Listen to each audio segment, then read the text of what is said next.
Zulkarnain MPD selaku Ketua LPPM STMIK Jakarta. Kemudian keynote speech dari yang terhormat Bapak Samuel Abrijani Pangerapan BSc selaku Dirjen Aptika. Maka dari itu, langsung saja kita memasuki sesi selanjutnya, yakni pematerian dan diskusi yang akan dipandu oleh rekan saya Naomi Niken Agustina. Dipersilakan. Baik, terima kasih kepada MC Mas Ali atas kesempatan yang luar biasa ini. Senang sekali saya Naomi Niken Agustina dapat menjadi moderator pada sesi diskusi kali ini.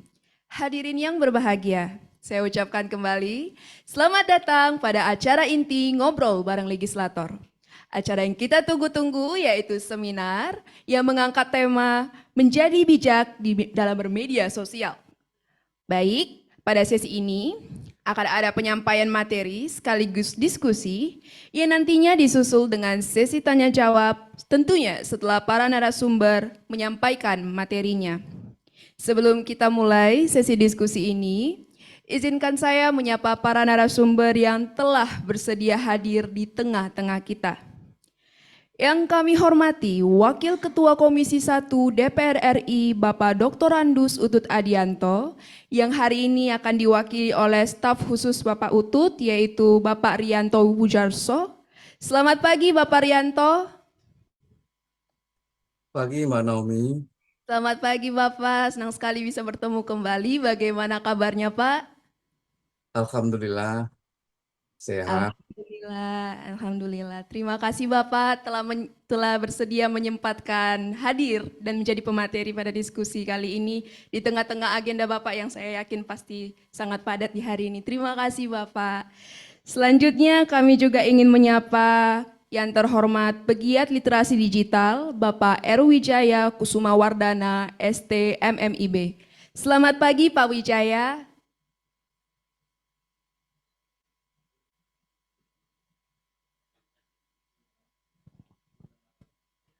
Selamat pagi Bapak Wijaya, apakah dapat terhubung dengan kami?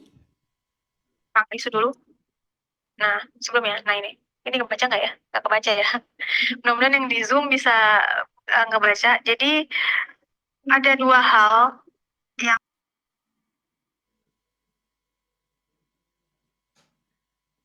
baik, sepertinya Bapak Wijaya masih belum dapat terhubung.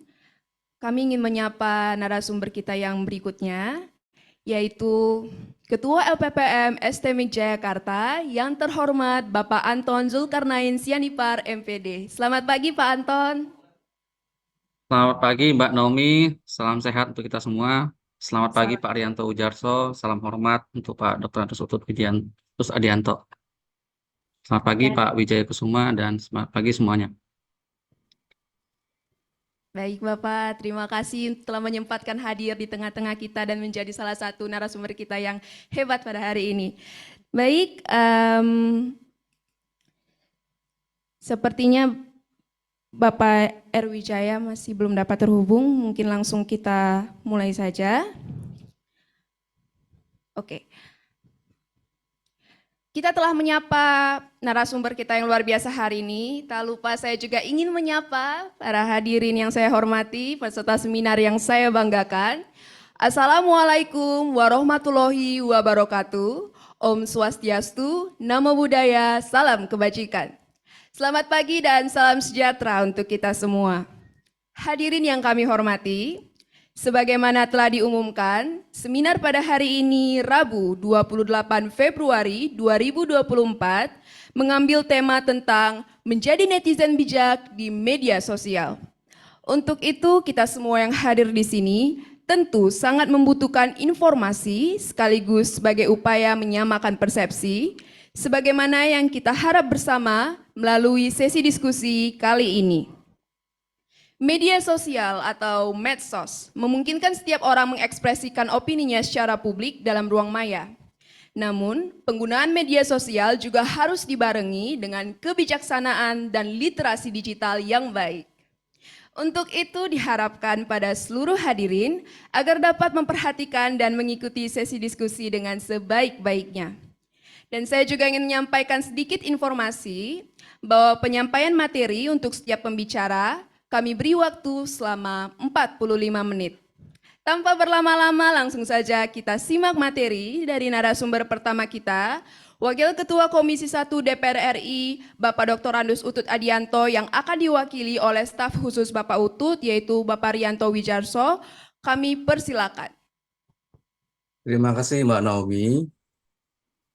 Selamat pagi. Assalamualaikum warahmatullahi wabarakatuh. Salam sejahtera bagi kita semua, salam sehat.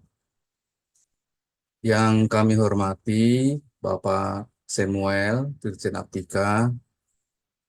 Yang kami hormati para narasumber, Bapak Sianipar. Selamat pagi Pak Sianipar. Selamat pagi Selamat pagi Pak Rianto. yang kami hormati Bapak Wijaya. Selamat pagi Pak Wijaya. Dan selamat pagi untuk semua peserta. Pertama, tadi sudah diperkenalkan, saya Rianto, staf khusus dari Mr. Grandmaster, yang seyogyanya menjadi keynote speaker pada agenda pagi ini.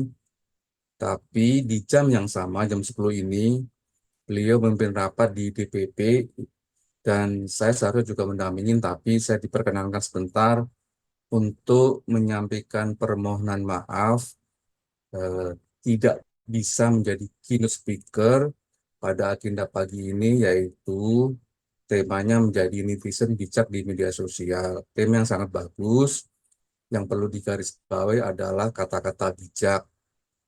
Kami yakin netizen sangat pandai, sangat pintar dalam menggunakan berbagai platform, kemudian dalam hal menarasikan di berbagai media sosial, tetapi bijak itu sangat diperlukan. Kata bijak itu berkaitan dengan penghormatan ke berbagai pihak, sehingga diharapkan para narasumber dapat memberikan tip-tip apa saja ketika melakukan bermedia sosial, baik itu di berbagai platform, ya. Mudah-mudahan acara ini berjalan lancar dan sukses, dan Anda semua mendapatkan wawasan, pengetahuan, di samping juga akan mendapatkan e-certificate, dan nanti dari pihak panitia kemungkinan ada yang dijanjikan pulsa.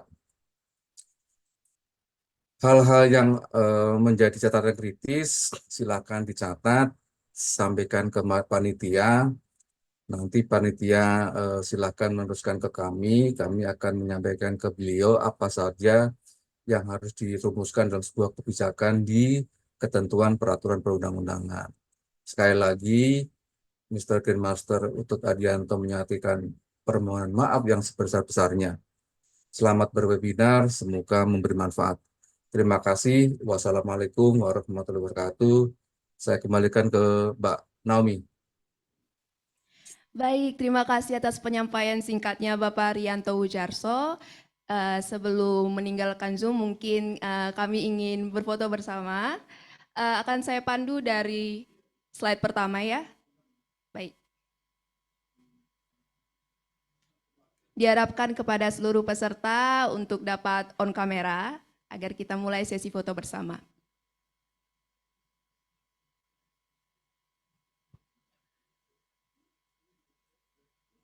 Baik, saya pandu mulai dari slide pertama.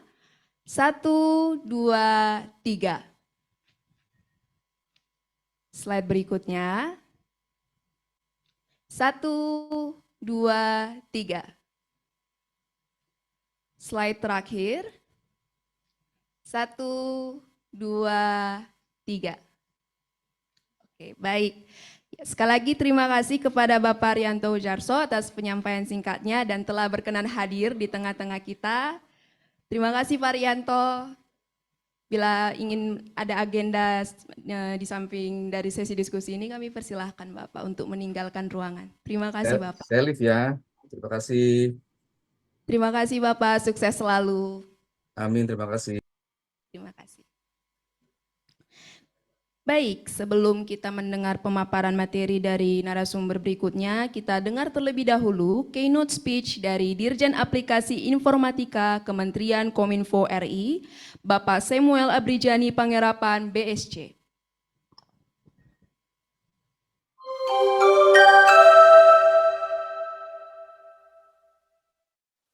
Assalamualaikum warahmatullahi wabarakatuh. Salam sejahtera, Om Swastiastu, Namo Buddhaya, salam kebajikan, Rahayu. Salam literasi digital untuk seluruh masyarakat Indonesia.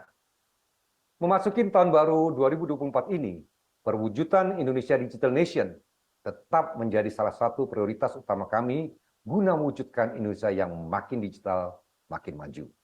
Oleh karena itu, Kementerian Kominfo melalui Direktorat Jenderal Aplikasi Informatika terus berkomitmen dalam menyelenggarakan berbagai inisiatif dan program peningkatan literasi digital guna mendukung upaya transformasi digital yang inklusif, memberdayakan, serta berkelanjutan.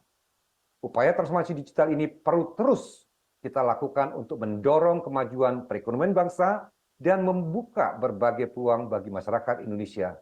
Mengingat perkembangan teknologi digital saat ini telah mengubah cara kita bekerja, cara kita berusaha, dan cara kita menjalani kehidupan kita sehari-hari. Atas dasar itulah yang kemudian mendorong kami untuk melakukan peningkatan kesadaran, pengetahuan, dan kecakapan digital yang ditujukan pada 3 sektor, yaitu masyarakat umum, pemerintahan, dan pendidikan melalui berbagai program literasi digital. Pada tahun 2024 ini, Kementerian Kominfo akan kembali menghadirkan literasi digital sebagai upaya perwujudan masyarakat Indonesia yang siap dan sigap menghadapi peluang serta tantangan transformasi digital melalui 4 pilar utama, yaitu kecakapan digital, keamanan digital, budaya digital, dan etika digital. Oleh karena itu, saya mengajak seluruh peserta untuk berperan aktif dalam kegiatan ini serta memanfaatkan kesempatan yang berharga ini dengan menyerap pengetahuan sebanyak-banyaknya. Selamat mengikuti kegiatan literasi digital dan mari bersama dalam mewujudkan ruang digital Indonesia yang aman dan produktif. Indonesia terkoneksi, makin digital, makin maju. Terima kasih. Salam literasi digital. Wassalamualaikum warahmatullahi wabarakatuh. Om Santi Santi Om. Namo Buddhaya. Salam kebajikan. Rahayu. Baik, telah kita simak bersama keynote speech dari Dirjen Aplikasi Informatika Kementerian Kominfo RI, Bapak Samuel Abrijani Pangerapan, BSC. Selanjutnya, mari kita simak bersama materi dari narasumber kita, Ketua LPPM STMIK Jayakarta, kepada yang terhormat Bapak Anton Zulkarnain Sianipar, MVD, untuk menyampaikan materinya. Kami persilakan, Pak. Ya, terima kasih Mbak Naomi. Selamat pagi. Mohon izin saya buka dengan sebuah pantun ya, Bapak Ibu sekalian dan Mbak Naomi. Bukan talam sembarang talam, tapi talam berlapis emas. Bukan saram sembarang saram, salam terbuka, mohon kiranya dibalas. Assalamualaikum warahmatullahi wabarakatuh. Selamat pagi, salam sejahtera untuk kita semua. Semoga kita semua dalam keadaan sehat. Dimanapun berada, puji syukur kita panjatkan kepada Allah Subhanahu Wa Taala, Tuhan semesta alam, karena atas berkat rahmat dan hidayahnya kita masih diberikan nikmat sehat dan juga kesempatan sehingga kita dapat berkumpul bertatap muka secara daring melalui media Zoom dalam acara ngobrol bareng legislator pada hari ini dengan topik menjadi netizen bijak di media sosial. Yang terhormat Bapak Dr. Andes Utut Adianto selaku Wakil Ketua Komisi 1 DPR RI yang dalam kesempatan kali ini diwakili oleh Bapak Arianto Ujarso. Yang terhormat Bapak Samuel Pangerapan selaku Dirjen Aptika. Yang kami hormati Bapak Raden Wijaya Kusuma Wardana selaku narasumber pada hari ini. Bapak Ibu sekalian yang serta ngobrol bareng legislator yang tidak bisa kami sebutkan satu persatu, namun tidak mengurangi rasa hormat kami kepada Bapak dan Ibu sekalian. Pada kesempatan kali ini, kami diminta untuk menjadi narasumber pada acara kita yang sangat luar biasa ini. Ini adalah hasil kerjasama kolaborasi antara Kominfo, DPR RI, dan juga mitra-mitra dari Kominfo dan DPR RI. Yang pada kesempatan kali ini saya selaku akademisi mungkin akan menyampaikan beberapa hal. Mungkin izin Mbak Naomi di-share dari sana atau dari saya? Dari sini, ya. Dari sini, Oh iya, Pak. siap. Baik, teman-teman sekalian, Bapak Ibu, serta ngobrol bareng legislator yang kami hormati. Pada kesempatan kali ini, izinkan saya untuk sharing sedikit ya, pengalaman ataupun pengetahuan saya terkait dengan menjadi netizen bijak di media sosial. Saya yakin dan percaya kita semua yang kumpul di sini pasti punya media sosial. Nah, seperti apa rambu-rambunya, sebagai apa rule-nya, mari sama-sama kita ikuti bersama. Bisa di next, Mbak.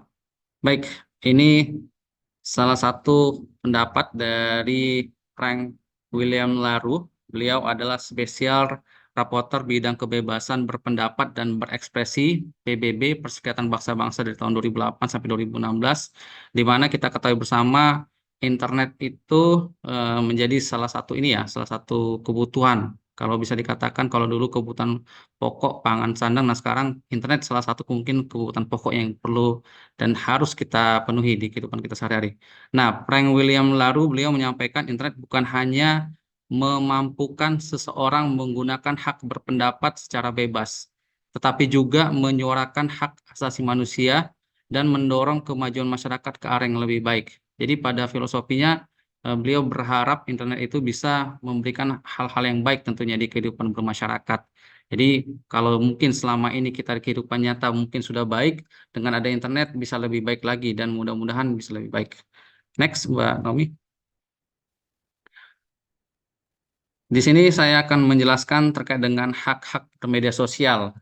Mungkin kita semua pernah belajar ketika SD, SMP, atau mungkin di SMA juga pernah dibahas tentang undang-undang. Pernah kita di SD mungkin suruh dihafal ya, pasal 28E ayat 2, di mana di situ dikatakan setiap orang berhak atas kebebasan meyakini kepercayaan, menyatakan pikiran, dan sikap sesuai dengan hak nuraninya. Kemudian di ayat ketiga dikatakan juga setiap orang berhak atas kebebasan berserikat, berkumpul, dan mengeluarkan pendapat.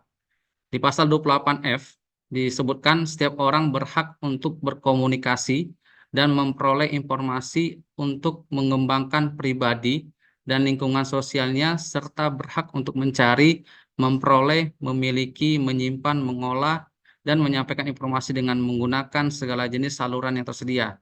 Nah, hal ini juga kalau secara internasionalnya disampaikan ataupun termaktub di dalam freedom of speech, di mana di salah satu poinnya adalah menyampaikan berbicara untuk mengungkapkan pendapat baik di dunia nyata maupun dunia maya adalah hak yang dilindungi oleh negara dan hukum internasional. Begitu juga di dalam Kovenan Sivil PBB di pasal 19.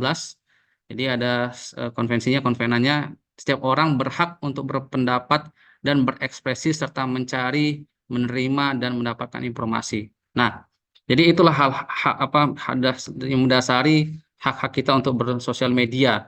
Begitu juga dengan kita di Indonesia sendiri, negara kita tercinta, kita diberikan hak untuk berpendapat. Jadi senada dengan yang untuk bersosial media ya, teman-teman sekalian, kita mempunyai hak yang sama seluruh rakyat Indonesia untuk mengungkapkan pendapatnya, baik secara langsung maupun di dunia maya, dalam hal ini media sosial. Oke, dari hak-hak tersebut, nah tentunya ada batasan-batasan. Nah, bisa kita lihat di next slide-nya. Batasan di media sosial, selain kemerdekaan berbicara di dunia maya, ada batasan-batasannya juga, sebagaimana di dunia nyata. Nah, yang pertama di dalam pasal 20 Kovenan Sivil PBB, Perserikatan Bangsa-Bangsa, kebebasan dalam berekspresi dan berpendapat terikat pada tanggung jawab dan beban khusus. Jadi dibatasi atau yang pertama adalah untuk menghargai hak-hak dan reputasi orang lain.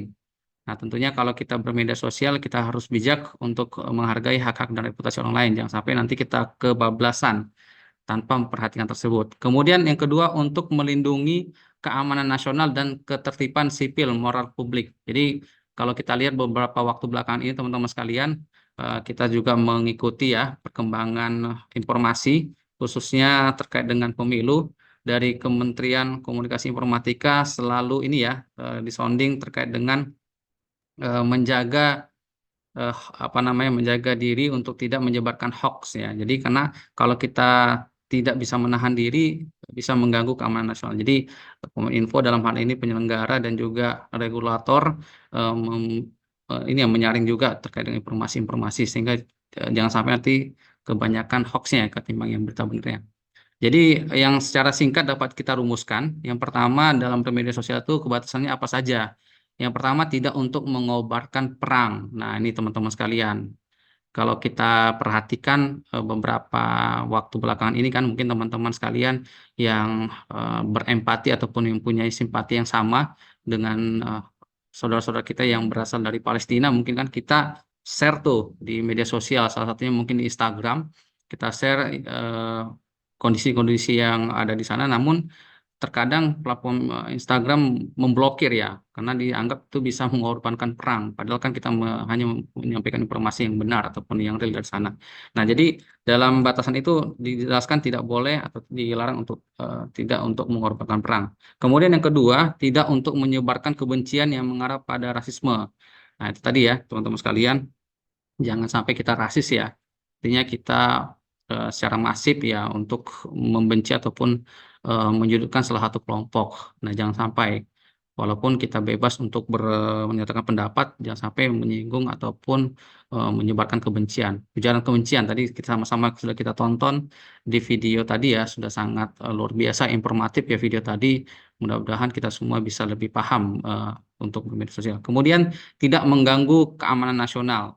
Nah, ini teman-teman sekalian. Jadi kita sebagai warga negara, kemudian Kementerian dan Kominfo juga untuk berupaya kita bersinergi dalam kegiatan hari ini. Mudah-mudahan ada sekitar 150 ya peserta webinar Zoom ini bisa kita untuk menjaga keamanan nasional ya dengan tidak bermedia sosial yang tidak baik lah. Nah, internet dan media sosial di Indonesia diatur dalam Undang-Undang Nomor 11 Tahun 2008 tentang Informasi dan Transaksi Elektronik atau kita kenal dengan Undang-Undang ITE. Bisa next, Mbak Nomi. Ini gambaran teman-teman sekalian ya, Bapak Ibu peserta webinar bareng legislator pada hari ini. Jadi kalau kita lihat di data Januari 2024 yang lalu, jumlah penduduk Indonesia itu ada sekitar 278,7 juta jiwa. Nah, ini kan meningkat ya dari tahun ke tahun. Kalau kita lihat di bawah itu ada peningkatannya dari tahun ke tahun itu 0,8% atau meningkat 2,3 juta jiwa dari tahun sebelumnya atau dari tahun 2023. Nah, kemudian tingkat urbanisasinya itu mungkin dari desa ke kota ya, kita lihat ada 58,9%. Nah, kita bandingkan teman-teman sekalian, pengguna seluler. Jadi yang pengguna seluler ada 353,3 juta. Jadi lebih banyak dari jumlah penduduk Indonesia atau sekitar ini ya 126,8% ya dibandingkan dengan total populasi di Indonesia. Itu meningkat jumlah pengguna seluler dari tahun ke tahun sekitar 0,7% atau sekitar 2,5 juta pengguna seluler. Saya yakin dan percaya ya, mungkin sebagian besar dari kita mungkin ada setengahnya mungkin ya, kalau mungkin kita data, kalau dilakukan polling saya yakin ada sebagian 50% mungkin ya yang menggunakan lebih dari satu mungkin ya seluler. Mungkin ada satu untuk yang pribadi, ada satu untuk yang kantor. Nah itu hal lumrah karena kebutuhan zaman sekarang kan ya beda-beda ya. Bahkan ada lagi teman saya itu sampai 3 ya nomor selulernya. Satu untuk pribadi, satu untuk kantor, satu untuk keluarga, satu lagi untuk rekan-rekan bisnisnya ya mungkin yang lain. Nah, bagaimana dengan kondisi ataupun data pengguna internet? Nah, kalau pengguna internet di Indonesia itu ada 185,3 juta. Ini meningkat dari tahun ke tahun sekitar 0,8% atau sekitar 1,5 juta ya. Jadi dibandingkan dengan populasi tadi, total penduduk Indonesia ya 66,5%. Nah, bagaimana kedudukan ataupun pengguna sosial media di Indonesia? Ada sekitar 139 juta pengguna media sosial. Nah, itu ada sekitar 49,9% ya. Jadi kalau kita lihat data ini teman-teman sekalian, Bapak Ibu peserta ngobrol bareng legislator yang kami hormati, kita lihat di sini datanya ini dari tahun ke tahun meningkat ya. Dari jumlah penduduk, pengguna media sosial dan juga pengguna internet. Oke, bisa di next, Mbak Nomi. Kemudian, nah ini platform media sosial yang kita kenal ya bersama-sama. Nah, saya yakin dan percaya kita semua ya pasti sepakat pasti kita semua menggunakan WhatsApp ya. Jadi tidak terlepas dari usia katakanlah 16 tahun. Nah, kalau di sini kan surveinya dari 16 sampai 64 tahun ya dari Medwater. Nah, ini eh, bahkan di bawah umur 16 tahun juga saya yakin dan percaya sudah ada menggunakan WhatsApp. Saya lihat beberapa sekolah di SD ya khususnya itu ada beberapa mungkin di kelas 3 ke atas mungkin ya. Kalau kelas bawah kan kelas 1 kelas 2 belum. Tapi kalau udah kelas 3 ke atas rata-rata sudah ada yang punya. Bahkan ada lebih dari 30% ya menggunakan WhatsApp. Nah, ini ada 92,1% yang menggunakan WhatsApp. Kemudian posisi kedua ada Instagram. Nah, posisi ketiga ada Facebook, kemudian disusul dengan TikTok. Nah, yang terakhir adalah Skype.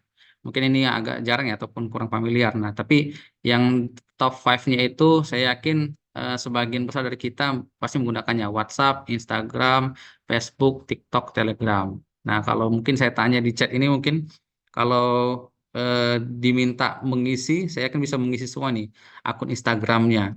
Tapi nanti bisa mengganggu mungkin nanti ya kalau misalnya saya tanyakan. Nah, begitu juga dengan TikTok. Walaupun TikTok ini ya saya yakin belum semua ya familiar dengan TikTok, tapi paling tidak minimal kita masih menggunakan atau melihat ataupun lihat kontennya ya. Ada mungkin sebagian tidak punya akunnya, tapi sebagian besar saya yakin pernah melihat akun apa namanya video-video dari TikTok. Nah, gitu teman-teman sekalian. Kalau sekarang ada Twitter yang kita kenal dengan X ya. Itu kalau tweet war kalau istilahnya kan sekarang lagi trending gitu kan. Apalagi sekarang lagi trendingnya banyak ya, trending terkait tweet war. Nah, kemudian kita lanjut next Mbak Nomi. Nah, ini kita lihat teman-teman sekalian. Di sini ada survei kembali di tahun 2024 Januari tepatnya. Di sini ada data menunjukkan apa sih alasan utama seseorang itu untuk bermedia sosial. Jadi setelah dilakukan survei pada rentang usia 16 sampai 64 tahun ya di Indonesia didapatkan ini ya. eh, Alasan utama seseorang bermedia sosial adalah ini ya. Nih, feeling spare time. Jadi bisa dibilang ya kayak killing time juga lah, menghabiskan waktu ya ataupun ya iseng lah, gabut lah istilahnya kalau bahasa kita ya. Nah, yang kedua adalah keeping in touch with friend and family. Jadi kalau sebagian besar yang kedua ini menyatakan pendapatnya adalah mereka menggunakan media sosial itu adalah untuk tetap ini ya bersilaturahmi lah kalau bahasa kita gitu kan. Mungkin yang jauh jaraknya kalau ada kita di Jawa saat ini, mungkin teman-teman kita atau saudara kita yang berasal dari Sumatera atau dari Kalimantan atau dari Sulawesi atau dari timur sekalipun, nah bisa kita lebih dekat ya dengan menggunakan media sosial. Nah, kemudian ada lagi yang lain ini ya, melihat seeing what being talked about. Jadi apa yang sedang hangat dibicarakan. Nah, kalau yang lain itu yang paling terakhir itu adalah watching or following sport. Nah, ini yang menjawab paling sedikit ya. Saya yakin dan percaya kalau mungkin yang kepo ataupun yang sangat ingin tahu terkait dengan olahraga pasti menggunakan media sosial. Seperti saya, sebagai contoh teman-teman sekalian, saya penggemar badminton. Saya setiap saat ya berkala melihat update terbaru dari badminton kita ya, PBSI. PBSI sendiri punya akun Instagram yaitu Badminton Ina. Nah, dari situ bisa kita tahu informasi-informasi. Kalau teman-teman yang mungkin suka bola, mungkin dari PSSI gitu kan. Nah, jadi saya yakin setiap akun olahraga itu punya Instagramnya masing-masing atau punya official media sosialnya masing-masing. Nah, ini hal-hal yang kita lihat teman-teman sekalian ya. Bisa dilihat sendiri nanti di situ hal-hal yang menjadi alasan utama ya kenapa seseorang menggunakan media sosial. Jadi yang paling besar itu adalah feeling spare time ataupun menghabiskan waktu ya. Oke, bisa di next Mbak Naomi. Baik, berbicara etika teman-teman sekalian. Ini ada salah satu pendapat dari Burton. Etika adalah nilai, norma, dan ajaran yang dijadikan pegangan orang atau sekelompok orang. Kemudian dari Algernon the Black, etika adalah cara manusia memperlakukan sesama dan menjalani hidup dan kehidupan dengan baik sesuai dengan aturan yang berlaku di masyarakat. Nah, ini penting teman-teman sekalian ya, khususnya para mahasiswa-mahasiswi yang berada sekarang di Gen Z, bagaimana kita belajar beretika ya teman-teman sekalian ya, beretika dengan sesama, beretika dengan yang lebih tua, bagaimana tutur sopan santunnya ketika mungkin kita bermedia sosial dalam hal contoh sederhana di WhatsApp ya mungkin ketika kita menyapa orang yang lebih tua mungkin kita sampaikan dengan salam, selamat pagi atau selamat sore. Ya kalau selamat malam jangan. Kalau malam kan udah waktu istirahat ya. Tidak boleh lah mengganggu orang tua ya yang sudah beristirahat. Nah, sampaikan salam. Kalau misalkan yang beragama Muslim mungkin ucapkan Assalamualaikum dan seterusnya ya. Nah, begitu juga beretika di media sosial. Tentunya hal-hal yang menjadi aturan ataupun norma-norma yang berlaku itu harus kita eh, taati ya. Jangan sampai kita melanggar dengan catatan yang mungkin kita menganggap sudah menjadi teman atau sudah dekat. Nah, tapi itu tidak boleh ya. Kita harus tetap menjaga etika. Yang pertama ya adalah pastikan dalam media sosial ya, tentunya etika di media sosial, pastikan ada fakta dan data jika ingin membuat satu opini. Jangan sampai hoax ya.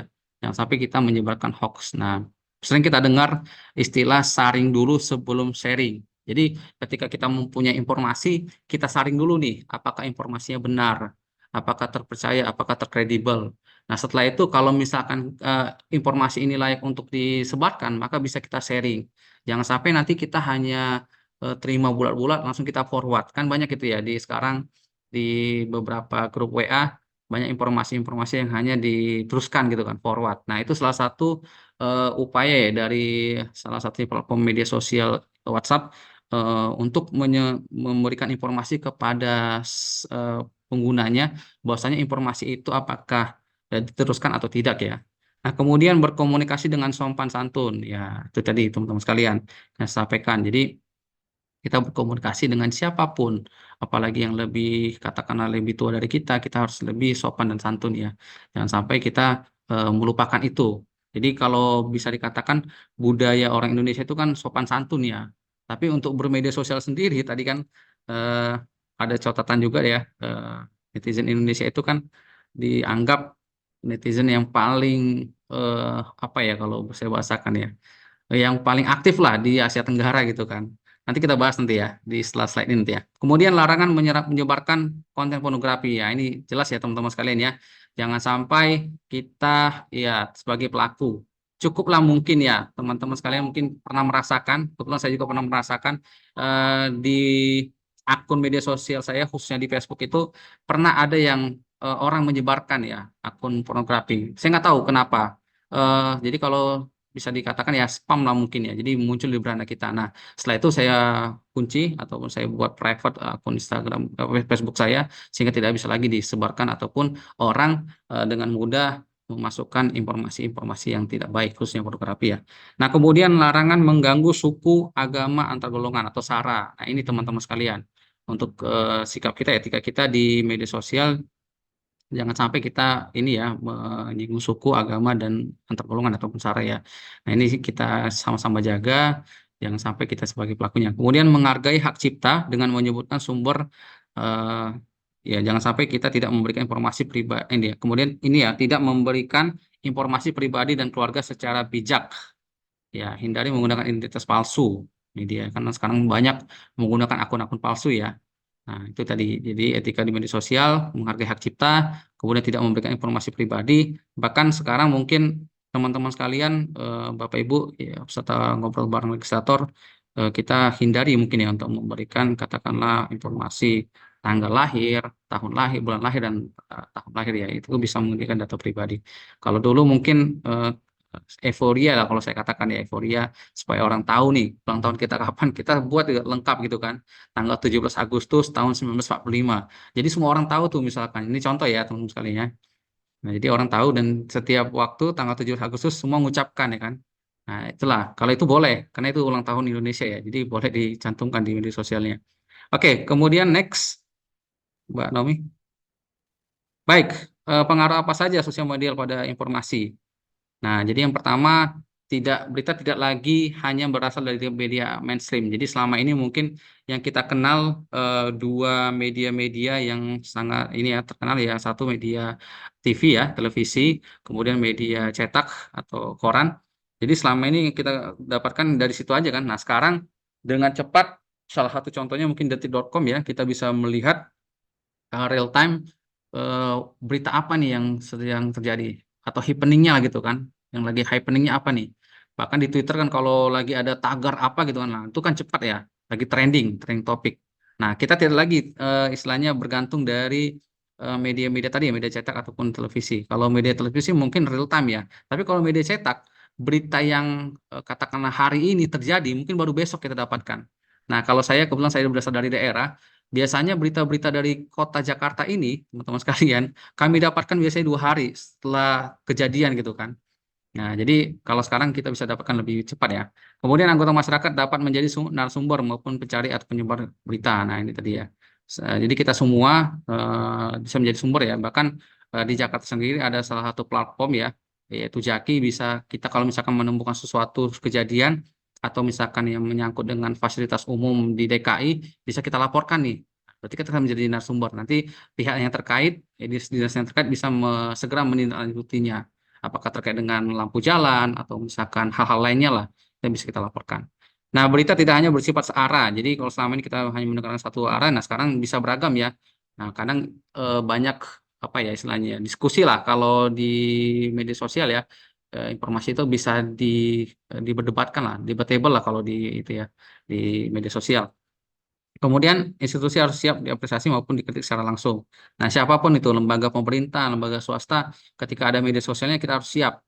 Jadi kalau misalkan ada satu berita misalkan ya, ada istilahnya hater gitu kan.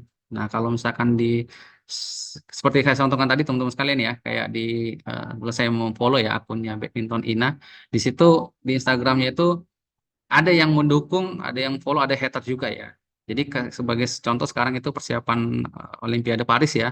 Ada yang mendoakan para atlet kita biar berprestasi, nah ada juga yang tidak. Ya, itulah hater ya. Jadi harus siap diapresiasi maupun siap dikritik ya.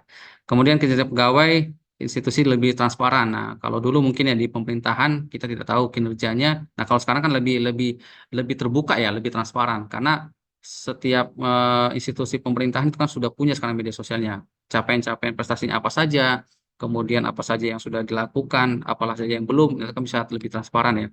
Nah, kemudian butuh strategi komunikasi lebih piawai, lebih responsif dan lebih cepat ya dalam informasi ya di media sosial. Bisa next, Pak Mami, ini kita ini ya bisa kita lihat ya, walaupun nggak kelihatan ya sebenarnya. Ini ada sosial media landscape-nya, ada banyak nih ya. Nanti bisa dilihat nanti kita lanjut. Nah, ini ada keuntungan-keuntungan, bisa next, Mbak Naomi. Ini keuntungan-keuntungan media sosial, ini ya teman-teman sekalian ya, Nobel Cause atau Donation for the Needy People. Nah, ini teman-teman sekalian yang bisa kita dapatkan keuntungan di media sosial. Pertama, kita bisa cepat untuk berdonasi, ataupun kita bisa cepat untuk membantu, ataupun menyebarkan informasi untuk membutuhkan ya, membutuhkan dana. Jadi kalau kita lihat ada Indonesia, kitabisa.com, apalagi ya, banyak lagi lah yang katakanlah media-media sosial yang bisa membantu orang-orang yang kesusahan. Jadi sebagai contoh, beberapa kasus kita lihat kan ada teman-teman ataupun saudara-saudara kita yang berasal dari beberapa daerah, berbagai daerah, yang ketika itu anaknya butuh dana nih untuk operasi, katakan operasi tumor. Nah, dari kitabisa.com ini kan kita bisa ini ya bantu sesama yang membutuhkan. Itu salah satu keuntungannya. Kemudian promosi. Nah, sekarang banyak ya, banyak produk-produk yang bisa dipasarkan, baik itu secara gratis maupun berbayar dengan media sosial. Nah, ini lebih cepat ketimbang misalkan kalau kita misalkan promosi ya dari mulut ke mulut. Nah, kalau dengan media sosial ini kan bisa lebih lebih cepat ya promosinya ya. Bahkan bisa mencakup ini ya, belahan daerah lainnya ya. Nah, kemudian informasi dan update itu lebih cepat, kemudian membantu sesama. Nah, untuk edukasi sekarang banyak nih teman-teman khususnya yang mahasiswa tingkat akhir yang tugas akhir itu dalam menyelesaikan tugas akhirnya banyak melihat video TikTok. Nah, kalau yang belum mungkin bisa dicoba tuh ya teman-teman sekalian. Berbagai contoh sederhana bisa saya sampaikan di edukasi ini. Salah satunya adalah bagaimana tips misalkan ya kan merapikan tulisan. Nah, itu di video TikTok tuh ada. Kemudian bagaimana membuat citasi ya kan kutipan-kutipan menggunakan data pustaka di Reels ataupun di Instagram, di TikTok juga ada. Nah, jadi banyak ya pelajaran lah ataupun pembelajaran yang bisa kita dapatkan dari media sosial, dari berbagai platform. Apalagi sekarang di YouTube kan sangat lengkap ya. Bahkan ada orang yang menyatakan belajar bisa dari YouTube, nah gitu kan. Saking apa ya, saking trendingnya sekarang gitu kan. Nah, kemudian connectivity ya, konektivitas ya. Jadi teman-teman sekalian mungkin yang berasal dari Indonesia bisa bersahabat ya, punya koneksi di luar negeri. Nah, itu bisa saja. Jadi tidak hanya di Jakarta saja, bisa di luar daerah, bahkan luar negeri ya. Nah, kemudian ini help government fight crime, bisa membantu pemerintah memberantas kejahatan. Nah, teman-teman sekalian, mungkin pernah merasakan nih ketika ada satu kejadian gitu kan, kejadian di tempatnya atau di tangganya kan, ketika itu mungkin ada katakanlah kemalingan kan. Nah, dengan CCTV kemudian bisa dilihat videonya, kemudian videonya tersebut di-share di media sosial, di WhatsApp ataupun di media sosial lainnya, Instagram, ya kan, Facebook dan seterusnya. Nah, itu kan bisa membantu pemerintah juga untuk memerangi kejahatan ya. Jadi membantu polisi lah dalam hal ini ya, aparat keamanan. Jadi lebih cepat biasanya. Dan kadang eh, kejadian-kejadian yang katakanlah viral itu yang lebih cepat gitu kan. Nah, kalau teman-teman mengikuti ini ya, akun salah satu influencer kita kan, ada banyak ya tentunya. Ya mungkin kalau teman-teman pernah dengar eh, apa namanya Hotman 911 gitu kan. Nah, itu kan beberapa kali memberikan informasi terkait dengan ini ya, kejadian-kejadian. Yang seperti sekarang ini kan baru kejadian kan ada kasus nih kan, kasus pembunuhan di salah satu pondok pesantren. Nah, itu mungkin bisa lebih cepat nanti beritanya itu diselesaikan ataupun lebih cepat terungkap ya. Lebih cepat terungkap. Timbang hanya misalkan terjadi ya ya katakanlah di wilayah itu saja yang tahu. Bahkan hanya kelurahan itu saja yang tahu. Nah, kalau sekarang kan nasional gitu kan. Semakin blow up beritanya, semakin trending ya, semakin cepat lah mungkin terungkap ya. Kemudian ini building community ya tentunya tadi ya, aktivitas dan komunitas juga. Sekarang udah banyak ya komunitas-komunitas, baik komunitas di pendidikan, pembelajaran dan lainnya ya. Kemudian improve business reputation. Nah, ini tadi teman-teman sekalian ya, branding ya. Jadi kalau misalkan teman-teman sekalian eh punya ini ya punya bisnis jadi media sosial ini salah satu platform yang dipercaya ya bisa meningkatkan reputasi ya jadi kalau kita mau branding ya dengan media sosial salah satunya nah kemudian awareness dan inspiring ya tentunya kita harus lebih waspada dan juga kita juga dapat menginspirasi orang lain ya dengan media sosial oke bisa next Pak Naomi. Sebelumnya masih ada satu lagi. Ya, ini kalau tadi ada keuntungannya nih kerugiannya ya, ada banyak ya. Cheating and relationship issue. Jadi ada mungkin pembajakan data ya kalau misalkan kita tidak memberikan atau kita terlalu banyak memberikan informasi-informasi pribadi, kemudian bisa juga merusak reputasi. Ya itu tadi menyebarkan ujaran kebencian. Jadi kalau misalkan sebagai salah satu contoh ya, salah satu influencer mungkin ketika melakukan katakanlah kekhilafan ya. Jadi ketika itu banyak eh, para followernya yang selama ini mungkin memuja-mujanya tiba-tiba berubah menjadi haternya kan. Nah, itu kan bisa menjatuhkan reputasinya ya. Jadi katakanlah kesalahannya itu kan belum belum belum 100% benar misalkan ya kan masih dalam tahap penyelidikan. Nah, tiba-tiba langsung divonis gitu kan dia salah ya. Jadi kan reputasinya kan hancur lah istilahnya dari media sosial. Kemudian ini ya tadi fraud, scam, tuda, addiction. Jadi ketika orang ini salah satu kerugiannya ketika orang lebih sering bermedia sosial ya lebih candu gitu kan. Jadi hidupnya di media sosial aja tuh. Bahkan ada ya mungkin remaja-remaja sekarang ada sebagian yang ya lebih banyak menghabiskan waktunya di dalam kamar gitu kan ketimbang berinteraksi di rumah dengan orang tuanya ataupun dengan saudara-saudaranya kan. Nah, ini hacking ya eh, terkait dengan ini juga ya apa namanya pencurian data. Nah, cyberbullying ya jangan sampai nanti kita sebagai pelaku ya teman sekalian. Jadi kalau misalkan ada sesuatu yang tidak tepat ya mohon ditahan jarinya ya kan. Dulu ada salah satu seminar ataupun webinar dari Kominfo Jarimu Harimau. Nah, jadi teman-teman sekalian, khususnya yang berada di acara ini, mudah-mudahan kita bisa menjaga ya eh, untuk tidak melakukan cyberbullying. Nah, kemudian ini ya, ada juga mungkin influencer-influencer yang menampilkan mungkin di belakangnya gitu kan, background-nya terkait dengan minuman keras. Nah, itu kan bisa menjadi contoh yang tidak baik ya kepada orang-orang yang melihatnya. Nah, sosial media juga menyebabkan kematian. Ada juga ya, bahkan ada beberapa kejadian, ya ini mohon maaf teman-teman sekalian, dan informasi ini kan sebenarnya udah banyak juga disebarkan. Jadi ada yang melakukan ya, suicide itu kayak bunuh diri yang di secara live ya. Nah, itu karena mungkin dia eh, ya tadi kembali lagi media sosialnya mungkin dihack ataupun banyak orang hater ya di itunya. Itu menyebabkan ini ya health isunya, kesehatan ini ya jiwanya ya. Nah, itu dia teman saya. Jadi mental health-nya terganggu ya. Oke, bisa next. Mbak Nomi. Nah, ini mungkin gambaran ya, next. Gambaran eh, perubahan kebiasaan ya, yang mungkin bisa ya mengganggu lah kehidupan kita dalam kehidupan nyata ya, dari media sosial ini kita bisa merasakan ya.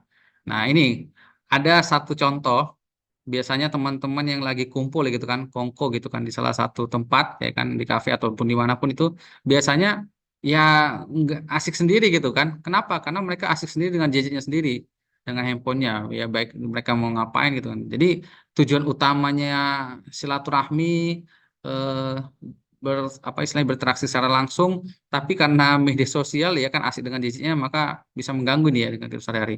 Nah, makanya ada beberapa, saya lihat tuh kan ada yang beberapa inspirasi yang bagus ketika kumpul nih, misalkan arisan ya kan, misalkan ibu-ibunya misalkan ya kan. Nah, kalau misalkan di keluarga atau misalkan bentar lagi kan mau lebaran, nanti kita bisa lihat teman-teman sekalian ya. Bisa kita lihat nih nanti bagaimana nanti silaturahmi kita ketika kita kumpul di saat-saat momen lebaran ya kan, atau tahun baru nanti.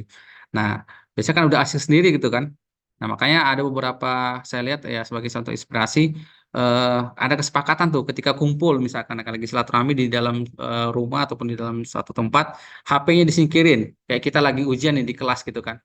HP-nya mohon dimasukkan dalam tas gitu kan. Atau HP-nya ditaruh di dalam, kalau kita lagi di bandara, HP-nya kan taruh ke dalam apa istilahnya itu, kayak kontainer gitu kan, tempat tertentu gitu kan. Nah, itu bisa dipraktekkan mungkin ya ketika kita nanti di keluarga kali ya. Sehingga nanti kita bisa memanfaatkan momen-momen Lebaran, momen-momen bersama dengan keluarga lebih baik ya. Nah, kemudian apalagi nih kebiasaan yang ini ya, yang mengganggu ataupun di media sosial. Ini ya, cyber stalking. Jadi ada juga misalkan secret of admirer kita, misalkan stalking ya. Stalking itu istilahnya kayak menguntit ya, menguntit kehidupan kita gitu kan. Nah, banyak nih. Makanya mungkin sebaiknya di akunnya di privasi kali ya. Nah, ini juga ya, mungkin kita sebagai orang tua, saya sendiri juga sebagai orang tua, self reminder ya, mengingat diri saya sendiri juga, eh, ini ya bonding ataupun dari dengan keluarga, dengan anak ya.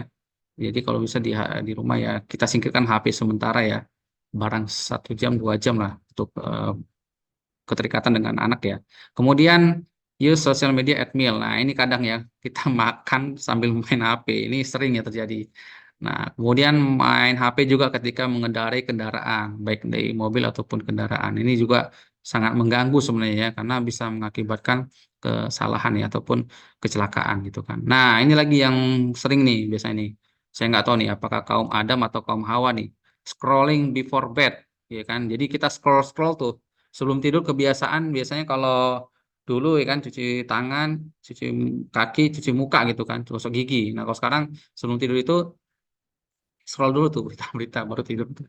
Nah, ada lagi yang paling lucu nih teman-teman sekalian, melakukan hal-hal yang tidak tepat ya. Maksudnya ketika lagi makan, kadang dia makan yang lain-lain karena nggak fokus gitu kan. Nah, ini kebiasaan-kebiasaan yang bisa mengganggu ya ketika kita lebih fokus ke media sosial. Baik, next Mbak Nomi. Nah, ini ada yang bisa kita lakukan ya ketika berinteraksi di media sosial yang perlu kita sama-sama pahami. Ya, mohon maaf kalau misalkan nggak kelihatan ya, sepertinya kurang jelas tulisannya ya. Ini sepertinya tampilan dari eh, tim ya kayaknya. Nah, saya bacakan aja. Yang pertama itu yang perlu kita pahami adalah 5W1H ya, seperti kita membuat berita ya. Ketika kita berinteraksi di media sosial, kita pahami apa itu what, who, when, where, why, how. Jadi asas 5W1H itu yang harus kita pahami ya. Apa, kapan, di mana, siapa, dan bagaimana. Itu pedoman standar minimal yang harus ada body text-nya untuk materi, rilis, media, maupun informasi kegiatan yang diunggah di media sosial. Nah, itu harus kita pahami ya. Yang kedua, menulis sesuai dengan kaidah penulisan bahasa Indonesia yang baik dan benar. Nah, jadi sebagai contoh penggunaan di dan ke dari penulisan huruf besar di awal nama, jabatan, instansi, dan kota sebagai dan seterusnya. Nah, itu harus kita penuhi juga ya, khususnya di institusi ya, kelembagaan. Tapi kalau pribadi, ya mungkin kaidah penulisan bahasa Indonesia mungkin bisa diabaikan lah, karena kan sifatnya pribadi. Membangun kedekatan dengan ini ya, di media sosial, contoh catatan khas. Kemudian yang keempat, konsistensi dan kontinuitas. Nah, jadi kalau yang kelima itu 51% dari semua pemutaran video ada di perangkat seluler ya. Itu kalau kita lihat ya. Yang kemudian next, Mbak Nomi. Ini tadi kita lihat ya, fungsi media sosial menyebarkan informasi, ya kan? Tadi sudah kita bahas media komunikasi, sumber informasi, saluran penampung opini publik, sarana klarifikasi dan manajemen krisis. Nah, jadi hal-hal ini yang menjadi fungsi-fungsi media sosial ya. Tadi udah kita bahas ya teman-teman sekalian, Bapak Ibu sekalian. Jadi mudah-mudahan kita bisa lebih bijak dalam bermedia sosial. Kemudian next. Nah, ini teman-teman sekalian. Tadi saya bahas singgung sedikit. Next. Benarkah netizen Indonesia paling tidak sopan? Nah, tadi kan sudah sempat juga dibahas ya. Kita dicap teman-teman sekalian ya. Netizen Indonesia adalah yang paling tidak sopan kata saya Asia Tenggara. Nah, walaupun banyak negara-negara khususnya dari wisatawan ya luar negeri yang pernah ke Indonesia khususnya ke Bali dikatakan kita yang paling ramah nih, paling santun secara nyata teman-teman sekalian. Nah, ini kita perlu kita notes ya, kita underline ya. Jadi kalau netizen Indonesia itu katanya paling tidak sopan nih. Nah, mungkin salah satu penyebabnya karena netizen Indonesia itu sangat ini ya, eh, sangat mudah ataupun sangat kepo ya, mudah penasaran. Jadi ketika penasaran tidak tahan jaring untuk menyatakan pendapat sehingga ya tegur sapa lah istilahnya gitu kan. Yes, ya itu tadi kembali lagi sangat santun gitu kan, santun untuk menyapa di media sosial. Tapi kadang sapaannya kurang tepat ya. Baik, kita lihat teman-teman sekalian. Bisa next, Mbak Nomi. Nah, ini beberapa fakta ya, fakta yang terjadi ya, yang dikatakan tadi, yang dari indonesiabaik.id tadi, apakah netizen Indonesia paling tidak sopan. Nah, ini sebagai contohnya, netizen Indonesia aktif di TikTok. Nah, kalau di Amerika sendiri itu kan mengalami penurunan ya, TikTok ya, karena ada larangan sendiri dari pemerintah Amerika Serikat untuk tidak menggunakan media sosial TikTok khususnya. Bahkan pernah ada salah satu rumusan TikTok mau dilarang di Amerika ya. Nah, kemudian apa nih berita yang berikutnya terkait dengan netizen Indonesia nih? Ini netizen Indonesia serang akun Instagramnya Ford FC, ini yang suka bola ya. Salah satu ini ya klub sepak bola football club Ford. Karena apa? Karena netizen Indonesia itu gerah melihat Asnawi Mangku Alam minim bermain. Jadi lebih sering dicadangkan itu kan.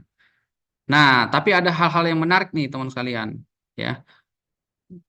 Di kita itu terkenal ya, netizen Indonesia dengan Malaysia itu terkenal ya, sering ini ya, sering bertikai ya kan, karena serumpun mungkin kan, jadi bahasanya sama. Kalau kita mungkin sering bertikai dengan negara Denmark mungkin nggak nyambung gitu kan, yang satu bahasa Indonesia, yang satu bahasa apa gitu kan. Nah, tapi kalau dengan Malaysia kita sering karena bahasanya sama gitu kan, sama Melayu kan. Nah, tapi ini momennya, momen yang kompak ya, momen ketika netizen Indonesia dan Malaysia serang akun Instagramnya anggota tentara IDF ya kan, ketika kejadian Israel Palestina ya. Nah, kalau yang lalu teman-teman sekalian, ini ya, media Swiss soroti aksi netizen Indonesia beri ulasan buruk terkait Sungai Are. Mungkin ada yang masih ingat Sungai Are, kejadian di Swiss ya. Ketika itu salah satu anak Gubernur Jawa Barat tenggelam ya. Nah, tapi itu teman-teman sekalian, jadi momen-momennya itu kenapa netizen Indonesia dianggap paling itu ya, paling inilah tidak sopan di Asia Tenggara. Jadi sebagai catatan teman-teman sekalian, mudah-mudahan kita bisa menjadi netizen yang baik ya. Baik, next. Ini manfaat tadi sudah ya, kita next aja. Waktunya juga sudah mau habis. Nah, kemudian ini teman-teman sekalian, ada tips dari saya ini teman-teman sekalian yang bisa kita mungkin praktekkan bersama. Bisa next, Mbak Naomi. Ya, tips bermedia sosial yang baik. Pertama, menggunakan media sosial sesuai dengan kebutuhan. Jadi kebutuhannya apa nih? Apakah untuk jualan? Apakah untuk bersosialisasi kan, bersilaturahmi? Nah, jangan sampai nanti apakah untuk cari informasi? Nah, jangan sampai nanti tujuan kita menggunakan media sosial hanya untuk hate speech gitu kan, ataupun menyebar ujaran kebencian, jangan sampai ya. Kemudian menjaga sikap dan etika dalam berinteraksi dengan pengguna lain. Nah, kalau misalkan kita lagi bersilaturahmi nih misalkan kan sering tuh mohon izin gitu kan, share akun Instagramnya mau silaturahmi kan gitu kan, kayak kemarin kejadian kan salah satu pilot di maskapai kan melakukan salah satu eh, tindak ini ya tidak sopan gitu kan.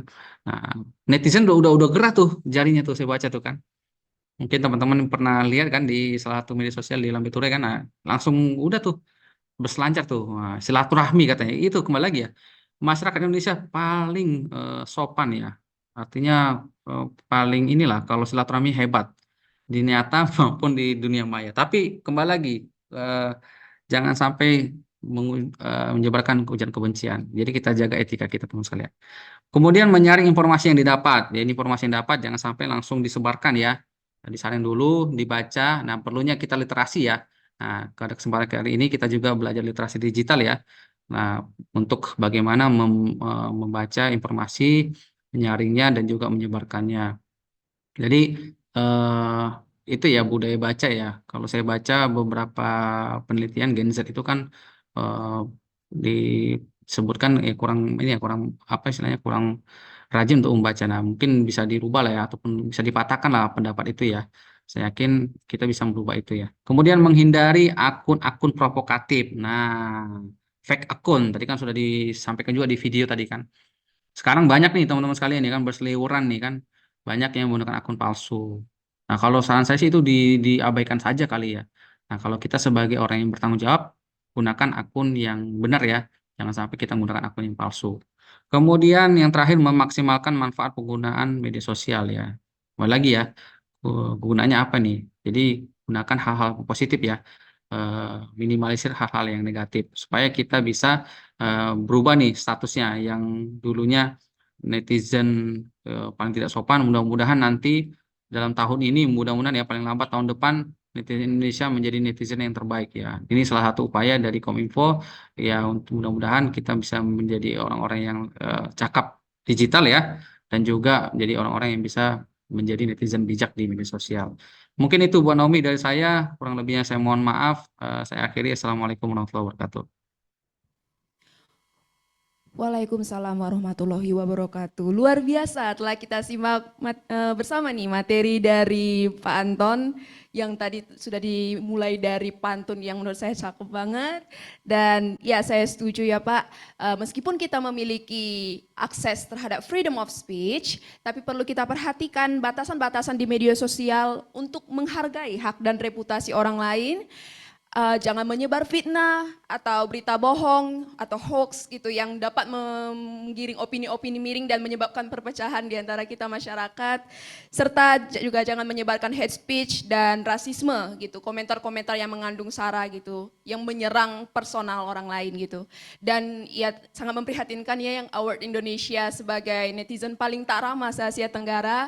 Sama seperti Pak Anton, saya yakin hadirin semua di sini pasti berharap pada kesempatan berikutnya stigma ini bisa berubah gitu, bergeser dari yang tidak ramah menjadi netizen yang terbaik mungkin. Itu pasti harapan kita bersama, makanya ada sesi diskusi ini gitu untuk membenahi sekaligus menambah literasi digital bagi kita agar bisa bijak bermedia sosial, terutama kepada para Gen Z gitu sebagai next generation of Indonesia.